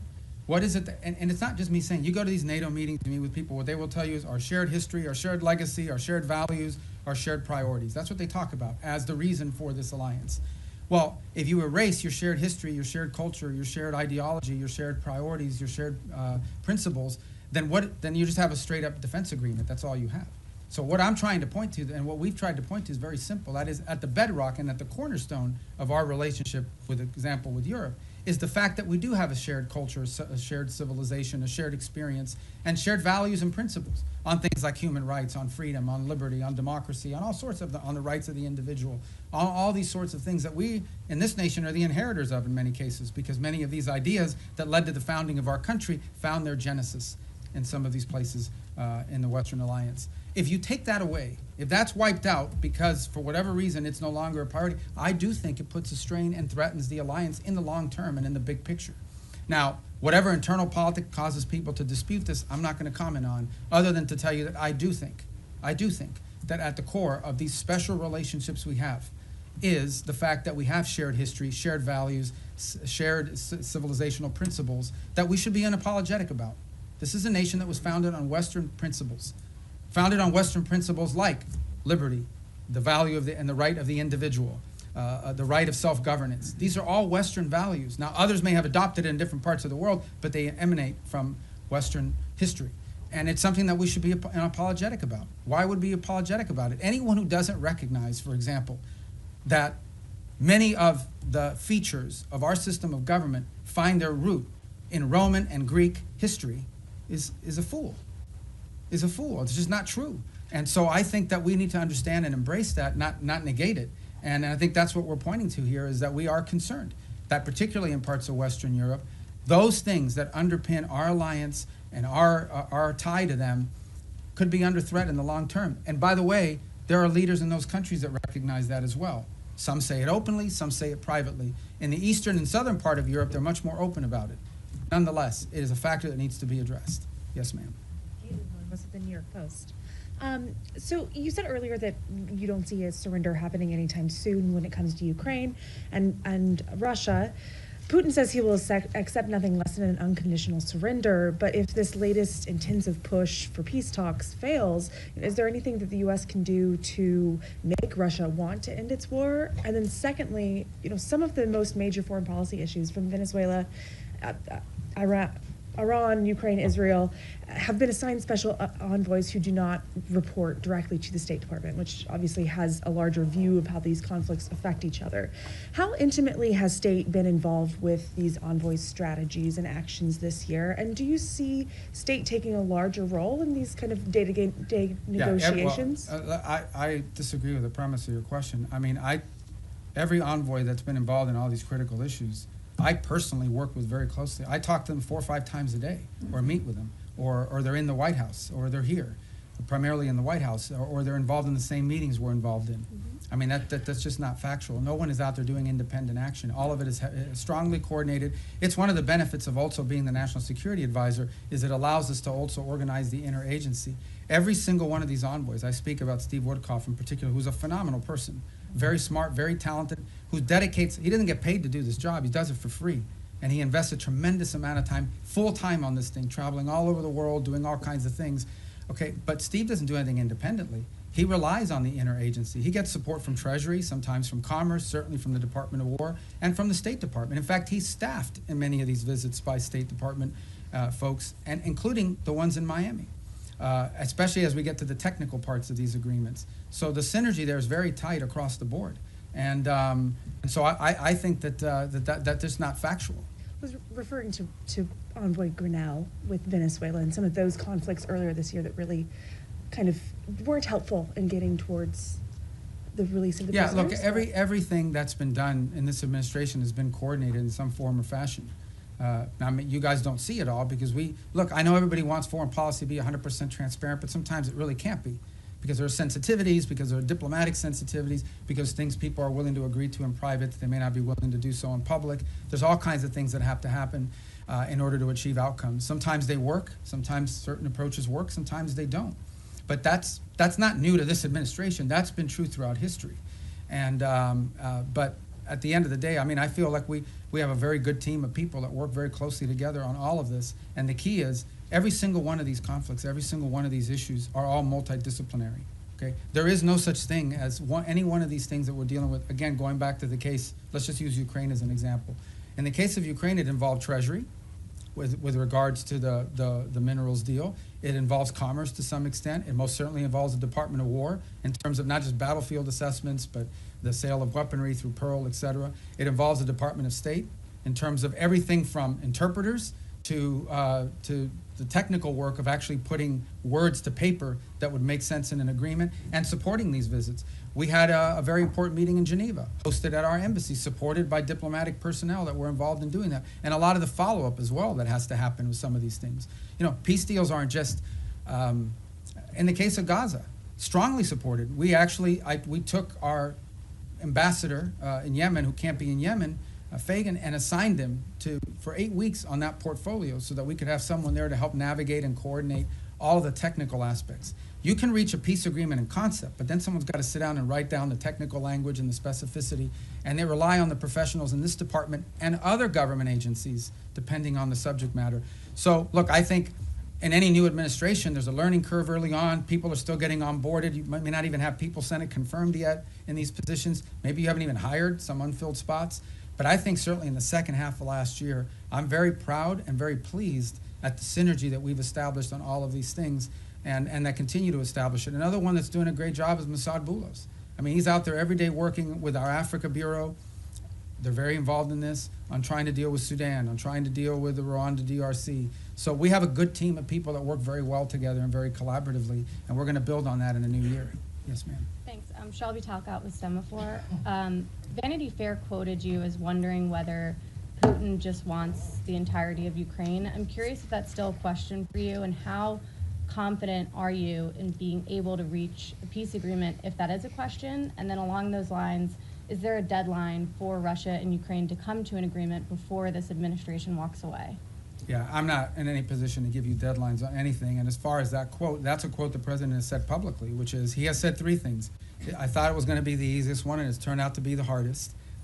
I don't know if Putin wants to do a deal or if Putin wants to take the whole country. These are things he has said openly. And, you know, I think that's, I don't even remember when I talked to the guy from that magazine, but, you know, for much of the early part of this year, one of the things we were trying to deduce is exactly what is it that Russia wants to achieve. We know what they wanted to achieve initially when the war began. They haven't achieved those objectives. There's a new set of objectives now. I mean, part of reaching an agreement is trying to understand, I've already said this, what both sides want or need and what they're willing to give. And so I think that was a question that many in the administration had early on, is defining what the Russian position, what exactly do they really, not what they say they publicly want, but what they publicly want and privately want are the same thing. That's part of the, and the same is true on the Ukrainian side, by the way. What could they actually live with, what's acceptable, what's not acceptable, what are their red lines? That's how you put a deal together. You have to sort of figure out if the two sides overlap at some point. Sometimes some deals are just not ready. Sometimes the timing is perfect. You have to put it together. If you look at what happened with Gaza, that looked intractable. And then a series of events occurred that made it possible. For example, the strike inside of Qatar that the Israelis took at the time, you know, was a sort of a dramatic thing, but in some ways it sort of set in motion a sense of urgency to bring this thing to an end before it spread. So sometimes you just have to be ready for a change in circumstances or conditions that allow progress to be made. But these things are hard to do. They take a lot of time. Sometimes it takes some patience. It's just unfortunate that you know that every day that goes by, more people are died and more people die and more things are destroyed. Yes, sir. To come back to your comments earlier on Sudan, you mentioned this concern about transshipment and weapons coming from overseas to Sudan. Could you sort of put a slightly finer point on it? Have you raised this with the UAE in your meetings that they need to stop providing support to the RSF? And have you got any commitment or any kind of look, response none of to these, that? neither side has their own factories for the most part, right? All these weapons are acquired from abroad. They have to come from somewhere else, and they have to come through somewhere else. So someone is allowing it to be shipped in, and someone is actually shipping it. So we've had the right and appropriate conversations with all sides of this conflict, because that is their leverage. Without their support, neither side can continue. So that's why we need to engage, and that's why we've engaged the parties involved in all of this. I don't want to find myself here in a position of picking on anybody other than to say that we think and we're hopeful that we can make some progress on this, but we know that in order to make progress on this, it will require outside actors to use their leverage and their pressure to make that come about, particularly this humanitarian truce, which is the first thing we want to achieve. We think that outside actors have the leverage and the influence over the players on the ground to bring about this humanitarian truce. And we are very focused on it. I had conversation on it yesterday. We have spoken to the UAE, we've spoken to Saudi, we've spoken to Egypt, and this is not new. We've been talking to them. We signed a document with them in September at the UN gatherings. We had previous meetings with them before that. So this is not a new engagement. It's just one that's had a higher sense of urgency given recent events there. But yeah, we're involved every single day trying to work through this because we do understand that and this is not new to this conflict. It is in many ways similar to what happened to happen in Gaza. What brought Hamas to the table, among other things, was the fact that some of the countries that had relationships with Hamas, like Qatar, like Turkey, played a very constructive role in bringing them to the table and pressuring them to sign an agreement. And we played a similar role on the other side. So, you know, it's not unusual that you would involve outside actors in using leverage to bring parties to the table to agree on something. Yes, ma'am. Thank you, Mr. Secretary. On Venezuela, what is the U.S. willing to commit if Maduro is ousted from power to ensure that the country doesn't plunge further into instability in sort of Yeah, I don't have any announcements on that right now. And do you see Maria Corina Machado and Edmundo Gonzalez as the heir apparents for power? Well, we don't believe Maduro's not legit. We've been pretty clear. We didn't recognize him as a legitimate president. The previous administration didn't as well. The first Trump administration didn't either. He's not the legitimately elected president. They had an election last year that was stolen, and everyone knows it. Even all the countries in the region know it. And but you know, I don't really have anything to add other than what I've said today with regards to Venezuela. Thank you, Mr. Secretary, for doing this. According to a poll by the Reagan Institute, 62% of all Americans support the use of military force against suspected drug traffickers in the Caribbean. And among MAGA Republicans, 90% support the military use against suspected drug traffickers in the Caribbean. So how does the State Department view or analyze these figures? Yeah, I mean, we don't do foreign policy by poll, and our job is to carry out the directives of the president. The president was elected. Donald J. Trump was elected the President of the United States, and he promised that if elected, he would go after drug cartels, and that's what he's doing. He is keeping a promise he made to the American people upon which they elected him to be president. He told them he would protect this country, and that's what he's doing, and he told them he would go after drug cartels, and that's what he's doing. So it doesn't surprise me if that poll is accurate because the president's simply living up to the promises that he made when he ran for office. Yes, ma'am. Mr. Secretary, on Gaza, you've said repeatedly in this room now that this is peace is a process, that phase 2 could take next 2 to 3 years. Is there a possibility to fully implement? To fully implement. You can't build buildings in one day. Right? Is there a possibility in your mind that the status quo, more or less as we see it now, with this sort of insufficient flow of aid, periodic violations of the ceasefire by each side, a lack of reconstruction, and of course the absence of an international security force, that this could potentially continue more or less through the rest of the president's term? And if not, I'm not asking for a date, but I think we'd all like to know. We've heard from the president and yourself that there are all these countries that want to join the international security force. When will they deploy? Are we talking in the next year, in the next couple of years? And is there a certain amount of time that could pass at which point the administration, without an ISF, at which point the administration would green light or will green light Israel to resume its war? The way to answer that question is this way. No one is arguing that the status quo is sustainable in the long term nor desirable. And that's why we have a sense of urgency about bringing phase 1 to its full completion, which is the establishment of the border peace and the Palestinian Technocratic Authority or organization that's going to be on the ground. And then the stabilization force comes closely thereafter. Once we've established that, we have a lot of confidence that we are going to have the donors for the reconstruction effort and for all the humanitarian support in the long-term building of phases 2 and phases 3. We just don't think that we're going to get to phase 2 or phase 3. We don't believe that we can have a successful donor conference, just as a real example, until people know they want to know who's in charge, and they want to know that there's security. Okay? They want to make sure that who's going to pledge billions of dollars to build things that are going to get blown up again because a war starts. So they want to know who's in charge, and they want to know that there's security, and that there'll be long-term stability. So no one would argue that what we have in place now is sustainable. in the long term. We have to get to the completion of phase one. I am confident we will, within the time frame necessary to make it successful. It's just not today, but hopefully very, very soon. We've made real progress. We made progress as late as yesterday in additional names for this Palestinian organization that's going to be the technocratic organization. So I think we're very close. I think we're going to get there. I'm optimistic that we're going to be able to get through phase one. And then what I meant about taking years for phase two or phase three is not years to start it. I'm just being, to rebuild a place, to put buildings and rebuild an economy, it takes time. You'll have the donors, but you still have to have the equipment, you got to build, you have to do all that sort of thing. This is a long-term project. Phase one is not a long-term project. It has to happen. I'm confident it'll happen within a time frame that makes it successful. We're very committed to it, and so is everybody else. Everybody else in the region understands that there is no plan B.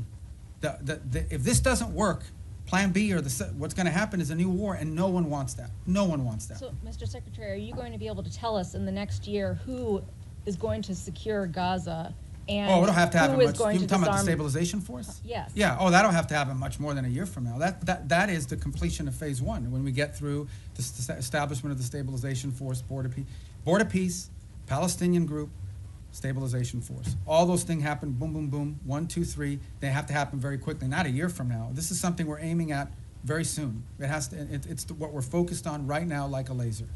All right, yes, sir. Secretary, thanks for all the time, and it's not going to be 4 hours, I promise.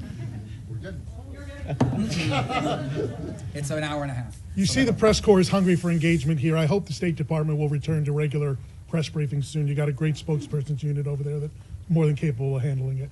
A couple quick questions. The President directed you through executive order to explore sanctions of sectors and chapters of the Muslim Brotherhood. Qatar is ground zero for the Muslim Brotherhood. This administration obviously has a very close relationship with the Qataris.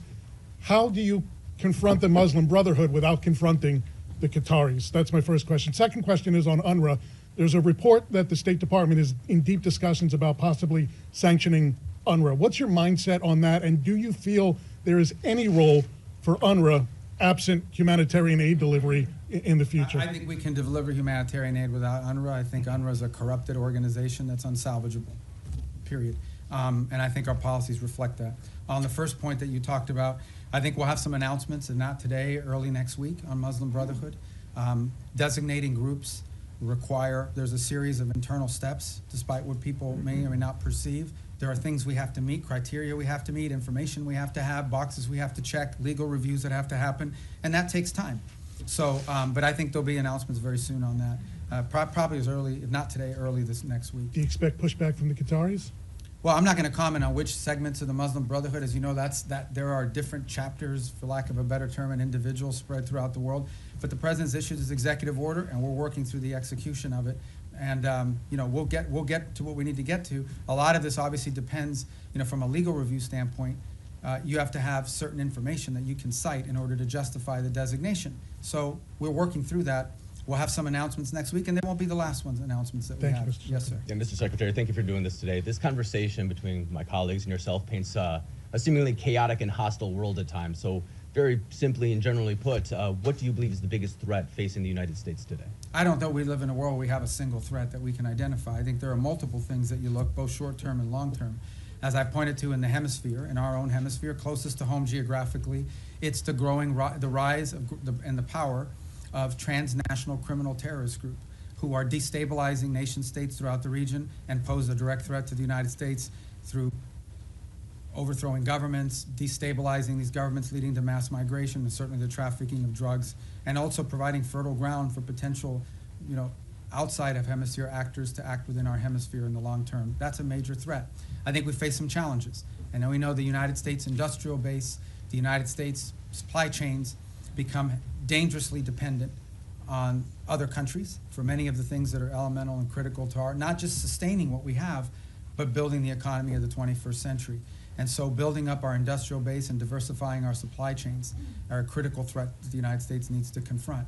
I think related to that, not directly related to the Department of State, but somewhat related to the United States, is building up our defense industrial base as well. One of the challenges that we face, and so does much of the world, in the West, is the ability to build weaponry at a scale and scope necessary, not just to deal with the threats of today, but to innovate and develop those tomorrow. It simply just takes too long to build up defense articles, get them to market in a timely fashion. And not only do we complain about that, but we have allies who want to buy things from us that we just haven't been able to produce fast enough. And so the president's made that a priority to confront. I think beyond that, I think you would argue that in the big picture, long term, we have to understand that the United States has interests in every part of the world that are related to these two threats. In the case of Africa, we see countries that have extraordinary opportunity to develop economically, the youngest population in the world, and the United States wants to have relationships, both commercial and personal, with many of these nations as they emerge in their own right into an era of prosperity. We want to be there to help assist in that if possible. We want to make sure that American interests are taken into account. Unfortunately, there are many countries around the world that in the past have had to rely on predatory practices of other countries to receive stability, to receive funds necessary to build infrastructure or what have you. We want to make sure that American businesses are at the table offering alternatives, be it in telecommunication, be it in artificial intelligence and technology, be it in basic infrastructure. So there's a lot of things to uncover and unpack, and I think in the long term as well. And I think our national security strategy reflects a lot of this. So I wish we lived in a world where we had one major threat. Many of these are interrelated. Yes, sir. Thank you, Mr. Secretary. I was going to ask my questions in Calibri, but since you do not Wow. communicate that I in speak that Times anymore, New Roman. I so- am. I'm going to ask in Times New Roman instead. Sorry about the Dolphins. That's all right. I know that you don't want to predict anything, but whether you're at these meetings in Miami, obviously not today, but maybe tomorrow, do you think there's any chance of having some kind of announceable progress before New Year? In other words, are we going to be working on New Year's Eve? We might be, if it's necessary and productive. You know, we're going to work as long as it takes. Okay. And by the way, these are the meetings you know about, but there's talks going on every single day. There was a meeting earlier this week in Berlin. There's phone calls every day. There's phone calls every day, be it with my counterparts that are national security advisors, or my counterparts that are foreign ministers, or what Steve is engaged in, or what Jared's been engaged in, or what even at the diplomatic level, there are days where it's Matt Whitaker, our ambassador to NATO, that's involved in a conversation, or one of our ambassadors, one of the nation states that are relaying back a conversation or involved in one. So there's work happening every day, all the time, probably around the clock. Not just on Ukraine, but on all these other things. Okay. And then But these are the meetings you know about, and everybody kind of focuses on them as big events, but there's work happening all the time that lead up to those meetings and follow those meetings. As far as predicting a timeline, look, I'm not going to do that. This is a difficult task. It's an important one. We're focused on it. We want to get there as soon as possible. Okay, so and then obviously Gaza and Ukraine are still works in progress, but of the peace agreements that have been reached so far, two of them are in obvious trouble, right? You know, obviously which ones they are: Cambodia, Thailand, DRC, Rwanda. In retrospect, and I know that work is being done to try and resuscitate these, but in retrospect, do you think that the administration, the president, but also others, declared victory on these too early? I mean, this fighting, for example, with Thailand and Cambodia did stop. Both sides have made commitments in writing that they signed. Those commitments today are not being kept as a result of both sides claim grievances against one another. And so the work now is to bring them back to the table. The ASEAN ministers will be meeting on Monday. I had a call yesterday with my Thai counterpart and intend to do the same, and we've been involved, the president, in conversations this weekend. And our hope is between now and Monday to work to bring everybody back to compliance with the agreements that were made. In the case of the DRC and Rwanda, we have signed commitments from both sides. Those commitments are not being met. But at least we have the signed commitments. We now can hold people to something and we can push them. And in that case, by the way, for example, in the case of Rwanda DRC, as a good example, not only have we been engaged, but we have asked our friends on the Hill, both Republicans and Democrats, to also engage in conversations of their own with these leaders so they understand this is a bipartisan, multi-branch of government interest in this topic. But the good news about both of those is we have signed agreements. At least we have something we can push them towards compliance on. But as I said, in many of these cases with peace, you sign a peace deal, there's compliance, something happens, they fall out of compliance, you got to bring them back, you got to try to push. But at least instead of negotiating something new, you're simply trying to now push people back to compliance with what they already agreed on. So I think these were achievements. In the case of Cambodia and Thailand, it actually did stop fighting. It has now restarted, and we are working hard to push everybody back to compliance. And we are cautiously optimistic that we can get there by Monday or Tuesday of next week. We're hopeful. But there's more work to be done to that point. All right. Thank you. Mr. Secretary, you've said, including here today, that Maduro doesn't honor deals. How can the U.S. achieve the goal that you're describing of stopping the drug traffickers and the terrorists without Maduro leaving, number one. And number two, a topic that hasn't been asked about yet. State Department officials have recently met with visiting AFD officials from Germany, and we're hearing from AFD members as well as analysts who see the national security strategy as an effort by the administration to endorse the AFD. Can you share anything about the views of your views or the views of the administration on the AFD in Germany? Yeah, I mean, on the case of Venezuela, I mean, I've answered it repeatedly now. I can only tell you our national interest is ending the flow of drugs towards the United States and these terrorist activities that are occurring that include cooperation with these gangs. Beyond that, I'm not going to speculate on what leads us to that outcome, other than to say that we're very committed to reaching that outcome. We meet with a broad array of political actors in multiple countries all over the world. They come, they visit the United States. We want to know who they are. We want to meet with them. We want to hear them out. As I told you, we have a president who generally does not view meeting anyone as a concession. So there are broad political actors. We've met with broad political actors from different parts of the Western Hemisphere as well, and broad political actors from different parts of the world. So I think it's important, and part of our job is to understand the full political spectrum of countries around the world, including countries we have alliances with.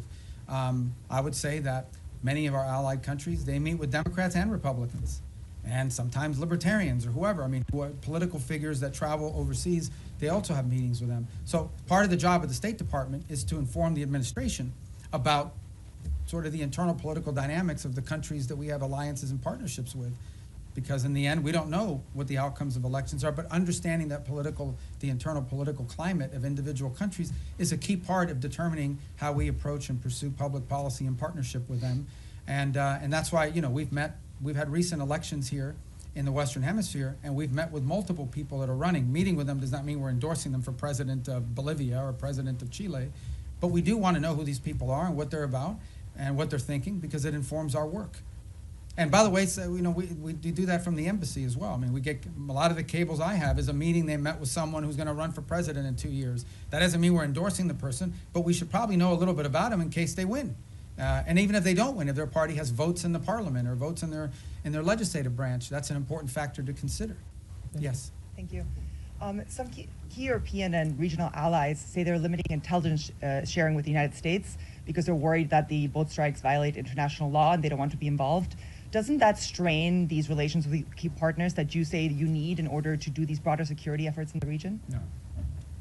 No, it doesn't. I mean, ultimately, at the end of the day, I'm not going to comment on intelligence matters. Look, every day I read stuff that's just not true. Every day. I'm not telling you guys are being, but you guys are being lied to sometimes. Like, sources will come to you and tell you things. Just because they have a government email doesn't mean that they know what they're saying.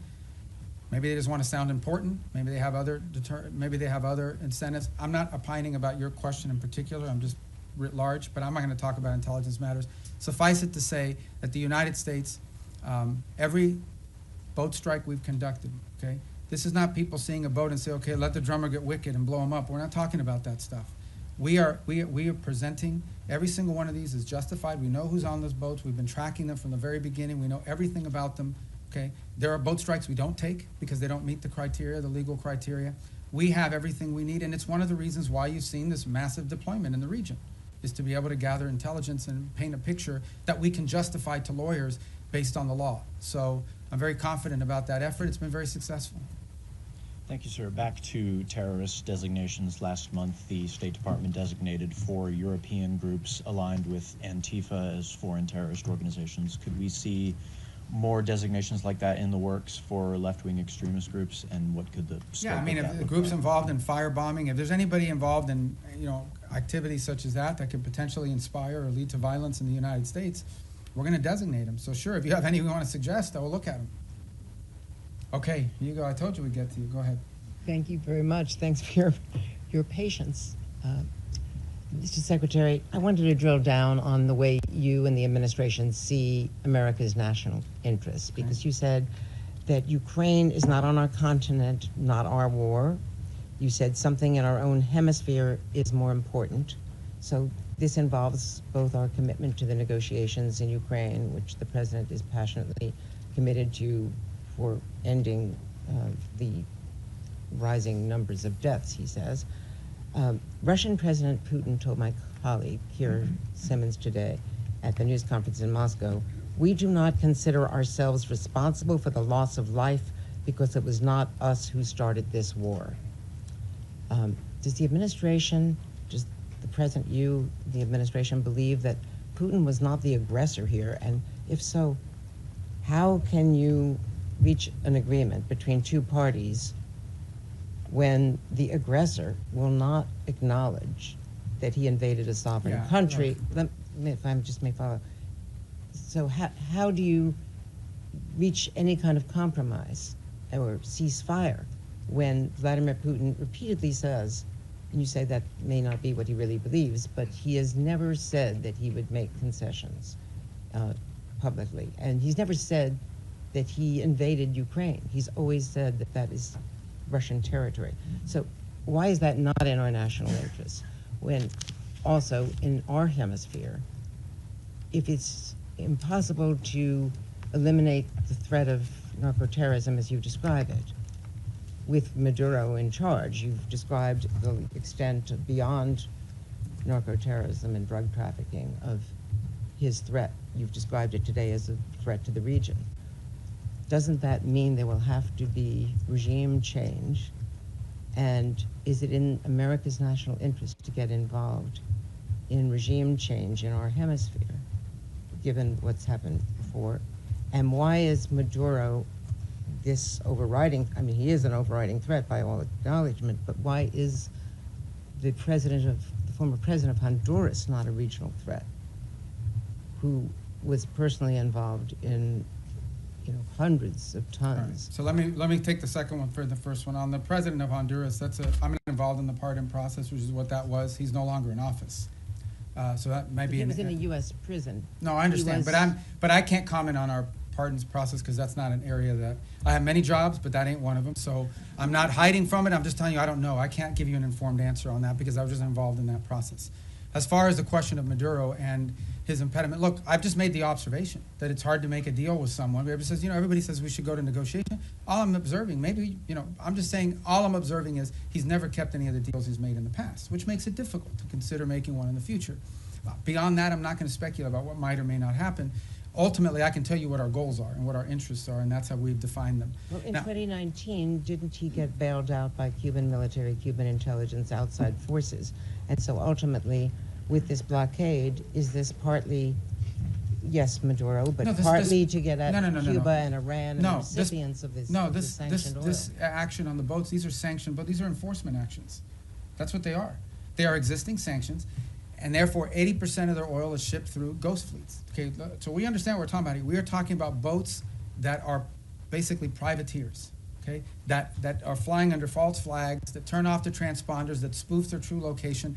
They are hired to evade sanctions. We are simply enforcing sanctions. Every one of these has a court order attached to it. We go to a judge, the judge issues the warrant, we're executing. These are enforcement actions.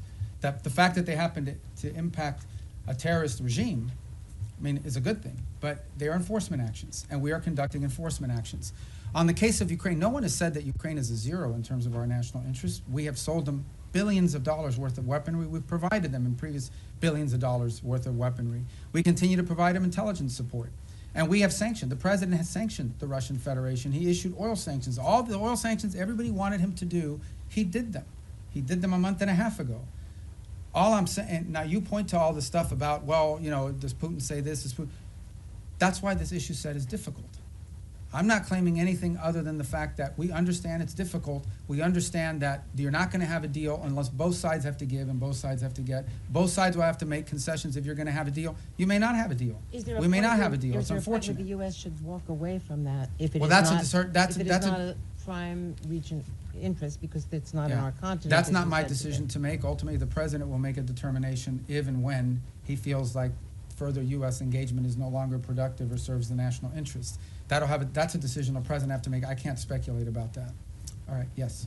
Mr. Secretary, a question for you on Venezuela and then quickly on Ukraine. You mentioned Maduro was not the only one indicted by the United States in the Southern District. Does that mean it is U.S. policy that not just Maduro, but his top regime lieutenants, cabinet members, that they all must exit? Yeah, no, I point to the indictment simply as when people say, well, how do we are alleging that he is, and I guess, you know, you can describe it any way you want. I just want to make clear, like, this is not something we came up with. Right. We're basing it on a federal indictment and a superseding indictment. Cabeo's in there. Yeah, a bunch of people are. And so, but what it proves is, and the reason why I raise the indictments is because the indictments are the point of the $50 million reward. And I believe the $25 or $10 million reward for Cabello and for others. My point is that this allegation, this claim that the Maduro regime is a narco-terrorist organization is not on the basis of political talk or speculation. It is on the basis of evidence provided to a grand jury in the Southern District of New York that returned an indictment. And that's why I point to those indictments. Can I ask you on Ukraine quickly, because Russia has deployed its latest nuclear-capable missile system to Belarus, according to that country's leadership. We've heard from a number of European leaders, the Chancellor of Germany himself, that they think this era of Pax Americana is gone, that they are needing to prepare to be on a war footing because of the threat from Putin.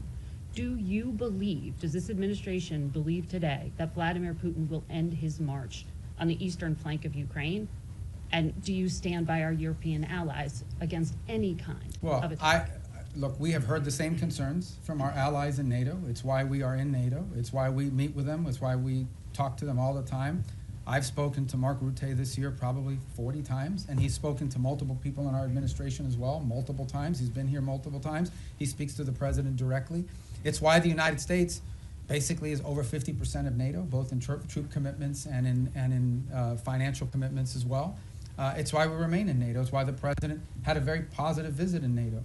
In the end, that's why we're in this alliance. And that's why Article 5 in the NATO alliance is important, and the president has reiterated that. We think it's a very strong deterrent against any of these fears or concerns that any of our allies in the region may have. And the president's been clear that we are committed to NATO, we're committed to the alliance, and our commitment isn't just rhetorical. Our commitment is in action, in the troops that have been deployed, in the monies that have been spent, in the capabilities that are located, in the cooperation and work that we do every single day with our NATO allies. The only thing we're asking for, which is not unfair, is for our partners in the alliance to improve their own capabilities.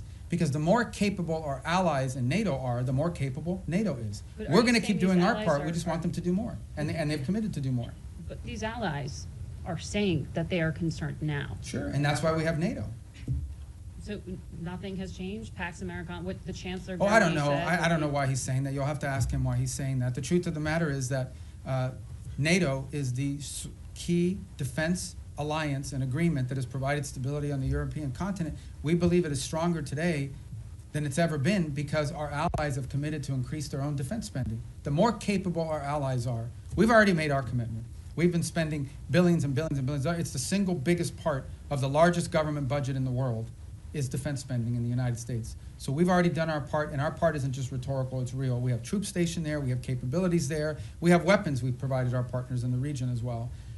We believe that if you want a strong NATO, you want your allies in NATO to be stronger. The more capable our allies in NATO are, the stronger NATO is collectively.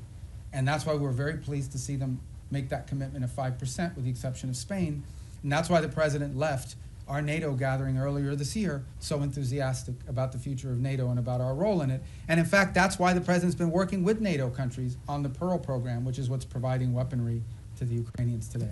Go ahead. Secretario, gracias por su tiempo y por atendernos. Sé que esta es como la 10ª pregunta de Venezuela, pero quiero quedar claro con varias cosas. Primero, usted puede hacer una referencia al comentario que hizo el presidente Trump apolítico cuando dijo los días de Maduro están contados. Eso se refiere a días, semanas, meses. Esperamos un 2026 sin Nicolás Maduro. Y me gustaría también que se refiriera a la orden de escoltar esos buques petroleros que acaba de dar Maduro a su armada, esos buques sancionados que ustedes están incautando. Algunos de ellos ya fueron escoltados, no estaban en la lista de sancionados, pero ¿qué pasaría si eso fuera con un buque sancionado? Y por último, Maduro le ha pedido al ejército colombiano que se una como un solo ejército en medio de su desespero por responder a este cerco. Son 3 preguntas. En el tercero, nosotros no vemos eso como algo serio en términos de involucrar las Fuerzas Armadas de Colombia. En términos de los buques, como bien han dicho, creo que salieron 4 buques ayer, que ninguno de los 4 eran sancionados. Y no existe nada que vaya a impedir nuestra habilidad de poder enforzar las leyes de Estados Unidos en términos de los buques que son sancionados. Y en la primera pregunta yo no voy a especular sobre, tendrá que preguntarle a la Casa Blanca. El comentario del presidente simplemente para decirle que sin duda pensamos que el régimen de Maduro es ilegítimo y que su cooperación con estos grupos terroristas en nuestra región, incluso sus propias actividades terroristas, son una amenaza a la seguridad nacional de Estados Unidos. The 3 points that he asked about, one had to do with the Maduro calling on the Colombian armed forces to join ranks with him, and we're not really focused on that rhetoric. We're also not concerned about, there were 4 boats yesterday that were escorted by so-called naval vessels. Those were not sanctioned boats to begin with, but there's nothing that's going to impede our ability to enforce U.S. law when it comes to sanctions. We're not concerned about that. Sanctioned boats, we have the capabilities necessary to enforce our laws. We'll have a judicial order, we'll execute on those orders, and there's nothing that will impede us from being able to do that. And on the first point, the question was something about President Trump had said that Maduro's days are numbered. I didn't hear that quote. Was that a recent quote? ¿Esto fue reciente? El 9 de diciembre. Yeah, so ultimately, look, our observation is the same I've made here repeatedly, which is that the fundamental challenge we have here is that the Maduro regime isn't just illegitimate, they openly cooperate in terrorism against the United States. And that's a problem, and it remains a problem, and it's at the core of this. Habló con María Corina Machado, ¿tiene pensado recibirla en Washington? No está nada programado, yo creo que ella todavía está en Oslo. Pero es obviamente, yo he hablado con ella mucho en el pasado. Go ahead. Are you going to tell us in English? He asked about Maria Corina Machado. I believe she's still in Norway. I'm sure there'll be a meet. She'll come to the U.S. at some point, and I've obviously spoken to her many, many times over the years. Thank you, sir, for taking so much time with us today. How many visas has the State Department revoked under your leadership so far in the last year, and how many of those are student visas? I forgot the exact number or the breakdown of them. It's over 60 or 70,000 for different and variety of reasons. Some are students, some are people that were not in the country, but we denied them re-entry. I can get you the exact numbers. I don't want to be misquoted because that's a rolling number, an average number. But look, this is not a punitive thing we're going out to try to make examples of it. Our visa system, okay, who you allow to visit your country should reflect the national interest. We said that from the very beginning. It was one of the directives that we got from the president. It's one of the things he ran on. And so our visa process basically is, and there are some times we'll deny people visas because of activities they've undertaken overseas. Other times it's people that have visas but are in the United States doing things that run counter to our national interest. And the law gives us the right, and in fact, I would argue the obligation to remove people like that from our country. And we're going to continue to do it. I mean, it's as simple as that. I mean, sometimes somebody comes in and says, oh, I want to come in as a student. They're here as a student, and then once they're here, they're involved in nefarious activity. We're going to remove them from the country. But maybe they're here as a researcher. Maybe they're here as, I don't want to say journalists because you guys will get upset, but it could be anything. These are visitors to the country. A visa is a visitor. It's not a right. By the way, we deny visas every day all over the world. People will go to an embassy, they'll sit for an interview, and the consular officer will deny them a visa because of something that came up in the record, because of something that came up in their interview, whatever it may be. So if you have the power to deny someone a visa before they get one, you most certainly have the power to revoke it once they get one and then do something they shouldn't be doing. So there's a variety of reasons why visas are denied, but all of them are because it implicates our national interest or national security in some way. You began the briefing by talking about your confirmation hearing, and one of the core commitments or goals you set for yourself in that hearing was to rid the State Department of anti-Semitism and what the president calls DEI ideology. When you look back at the last year, have you done that, sir? Have we done what? I'm sorry. Rid the State Department of anti-Semitism and DEI ideology. Well, look, I think there were actions that were being taken that we're very concerned about in terms of statements that were made from some missions around the world or actions that were taken. Ultimately, what the president asked for is a government based on merit, where people were being promoted up because of merit, irrespective of their background, their ethnicity, the color of their skin, the first language they spoke, where they were born. We want to promote people on the basis of merit. We have redone the whole process by which we do promotions in the career foreign service.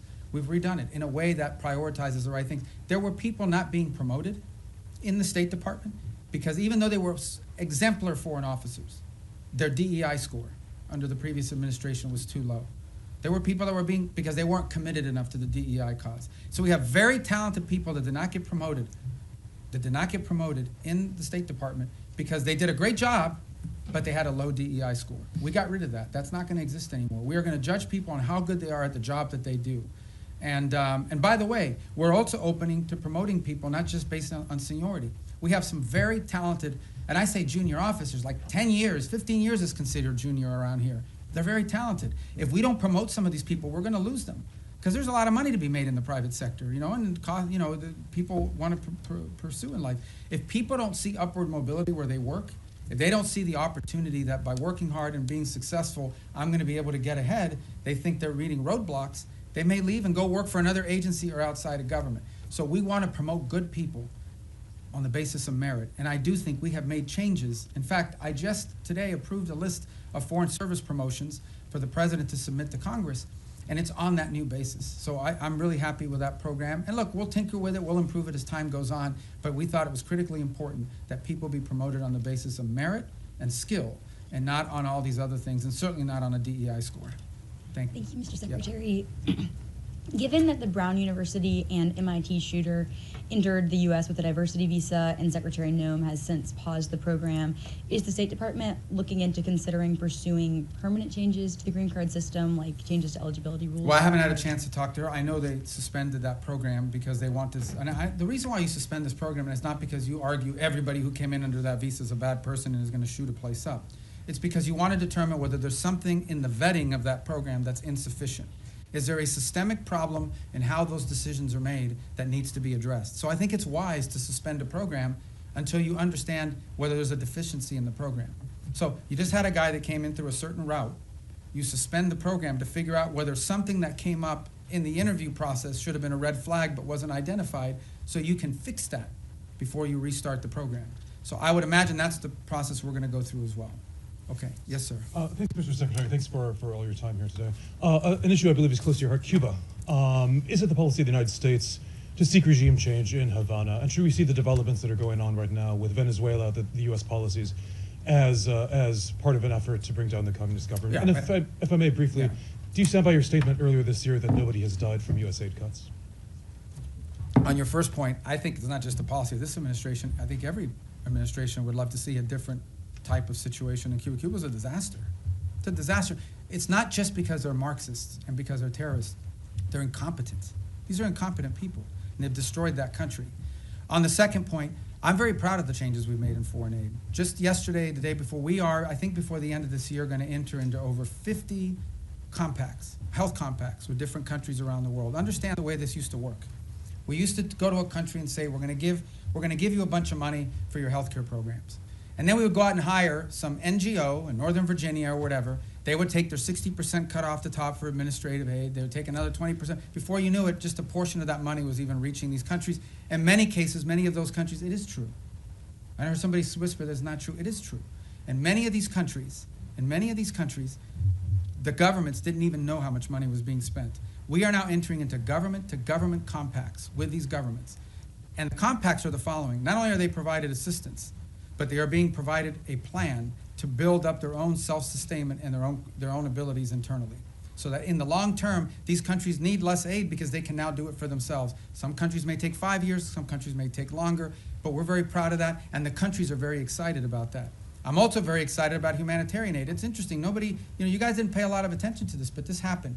In Jamaica, got hit by this hurricane.